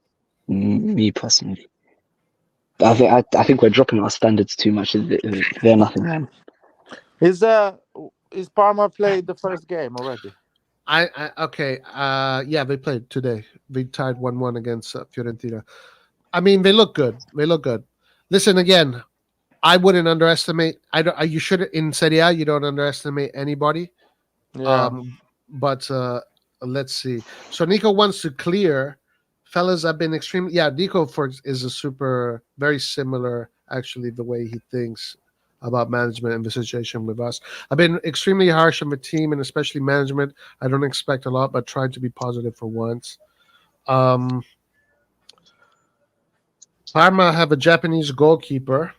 Last time they had a Japanese player was Hidetoshi Nakata. Oh, okay. And the goalkeeper learned Italian fast.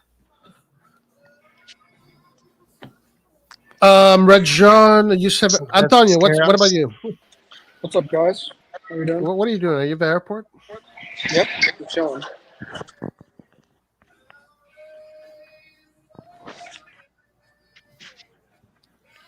Who's listening to Audio Slave? Yeah, Antonio, if my you want to roommate, talk, by I the guess. way, that would be nice. My bad. I'm just listening to all the knowledge. Antonio, what do you expect from the team or predict against Parma? What do you expect? We better play our best players and we better win the game. Like, you have to get the win. And yeah, because just a quick question: it's not in San Siro the game, right? no, it's away. It's away. Dennis Mann is really good. Suzuki did good today. I watched the game. But they don't have a lot of depth or quality. I mean, besides a few players, they fight hard though, so you have to be ready. Yeah, they don't have depth. I was watching the game today, and they were They were leading 1-0. They were the better team in the first half. Fiorentina looked like they were just out of it. Then in the second half, they conceded, and then at the end of the game, it was 1-1. Fiorentina got a red card, and Parma could have won the game a few times, but their players just missed open goals. So they don't have a lot of quality. Yeah. Milan just must be careful, right? They must play their best team and just be careful. No, they should be expressive. Careful will not work. They're just not. Their mentality is so bad. Sorry, say again. I'm saying they should be expressive, not defensive, not careful. Milan. Yeah. No, I agree. They should go out there and attack the game, but with character, personality, like with pace, with intensity. Not like today. Like today was just crazy, man. I was so surprised. Exactly, and I definitely want to see Liao take up that leadership role because I don't think he's transitioned into that leadership yet. That I just wanted to add that. All right, guys. Anything else? Red John, are you still in love with Redbird and Elliot and Cardinale? I'm sorry to burst your bubble, but I've been here fighting against this kind of ownerships for years now. Sometimes Ah, against you, Laird, sometimes against others, sometimes with you. So yeah, so you're saying you're the original revolutionary? the original partigiano. There you go. There you go. All right, guys. Any last words? Anything you guys want to say? I just want to say something to Rajon. I'm gonna date a German girl, Albanian German girl tomorrow. So, any advice? Albanian German girl. Yeah. Well, in I'm that case, confused. you don't need any advice at all. You got it in the pocket. Fuck off. I knew you were gonna say that. Because you are Albanian Italian, man. Like you are the It's you gotta have be what like the Pola. a 4-3 win final. Yeah, exactly. Okay, Fucking hell. Forza Milan. Forza Yeah, top. Forza Milan. Forza. We will win the league. And Forza Lair tomorrow as well. It's nothing happening. I see you. No. You know they are difficult. Yeah, they are kind of difficult to be honest. Anyway, But Albanian from Kosovo or from Albania? apparently from Albania, so Okay. I don't know. Well, good luck. Good luck. Let us know how it went. But it's about time, no, to get married. Taking it seriously. I see you. I see you're actually worried about how it's gonna go. No, I'm not worried. I'm worried about Milan this season, but th- these are things that don't matter. Have some faith. Have some faith. I don't know. Anyway, Forza Milan, and that was 3 hours, guys. That was fun. Trust me, Larry. Larry, do you want to Win. stay on? Do you want to stay on? No. I want to go to sleep, man. I'm All tired. right. Well, good luck with your date tomorrow. Kick ass. Sure. What's up? Get that ass. And Imaginary date. Red John, are you going to show your face now that you have finally cleansed yourself from the Redbird celebrations? Cleanse myself from the Redbird celebrations. You've cleansed yourself from all that Redbird filth that you engulfed yourself in. I cannot believe that you asked me to show my face after these wild accusations you make of me. Like this is crazy. Unbelievable. John was so hyped last summer, man. I feel sorry for him, actually. I'm not actually taking a piece to him because I've been hyped in my life, and when things don't go in that way, it's just shit. No. You know that every other place but first is a failure for me. I've been, I think, consistent in what I've said, right? Never celebrated the top four, never will. Well, I've Yeah, celebrated one. get ready for another year of failure, man. Then I'm hopeful. I'm hopeful until I see evidence to point the other direction. So far, it's not happening. Is Napoli playing Don't. tomorrow? yes. Oh, actually, let's tomorrow you got Juve and Napoli. What do Be you guys think? interesting. It's been interesting. I want to see how Napoli plays. I've heard the preseason was really bad for Yeah, Napoli. I think Napoli is going to win and Juve is going to win as well. Because they both had very bad preseasons. I don't know. Honestly, it is true when we talk that the first few games don't really matter, don't say a lot. Yeah, they don't It is matter. true. Mhm. Whatever the result is, it's more about the performance. So Napoli tomorrow can even not win the game, but have an insane game. Create a lot of chances, and so the results doesn't really matter at the beginning of the season. It's the way you perform, the way you play the game. So if they play well and don't win, it's Who are they still playing? Let good. me see who they're playing. I don't know. I'm curious to see this season. I'm looking forward for the Champions League. Verona, I want to Napoli. see. Verona, Napoli. Verona, Napoli. Not an easy one. Yeah, Verona always gives you a headache. Champions League this season. I'm curious to see it. When is the draw this season? End of August. Who has the bigger legs, Chukwueze or Red John? I have them bigger than both of them together. Well, one thing is certain, Roy My doesn't. fucking dick So, is bigger than Chukwueze's legs. look at that, and look at that, saying things just in case the girl is watching it. I see it.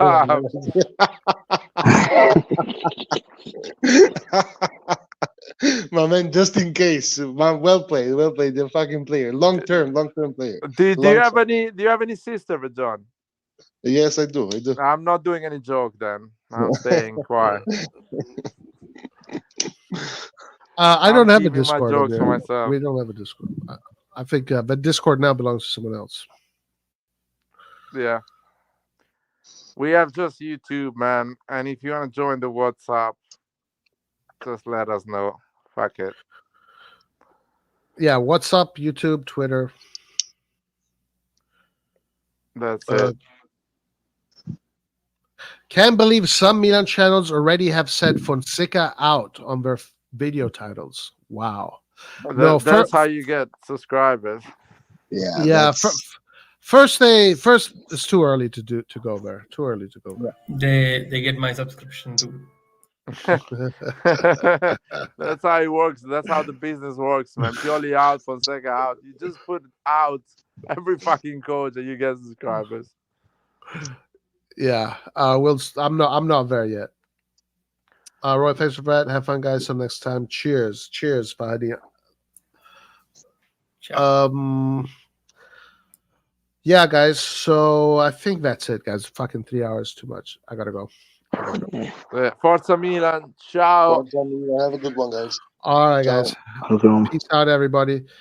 Thank you, everybody, in joining us in the chat. Peace. Really appreciate. Like, subscribe, do all of that good stuff. During the week, we're going to probably do a little bit of FIFA. So stay with us there. We're going to try to get to Division 1. And then, we're going to keep on doing the post matches, etc., etc. Elite Division. Oh, yeah, we got to get to Elite Division. Right. But you're not going to be available, Antonio, right, for a week? Not until Thursday. Okay. Or Friday, right now. Yeah, so that's what we're going to be doing during the week. It's going to be late night streams. So, that's when we can talk about the market, see what happens. And then, of course, the next post match. All right, guys. Thank you, everybody. Have a good one. Peace out. Ciao. Ciao.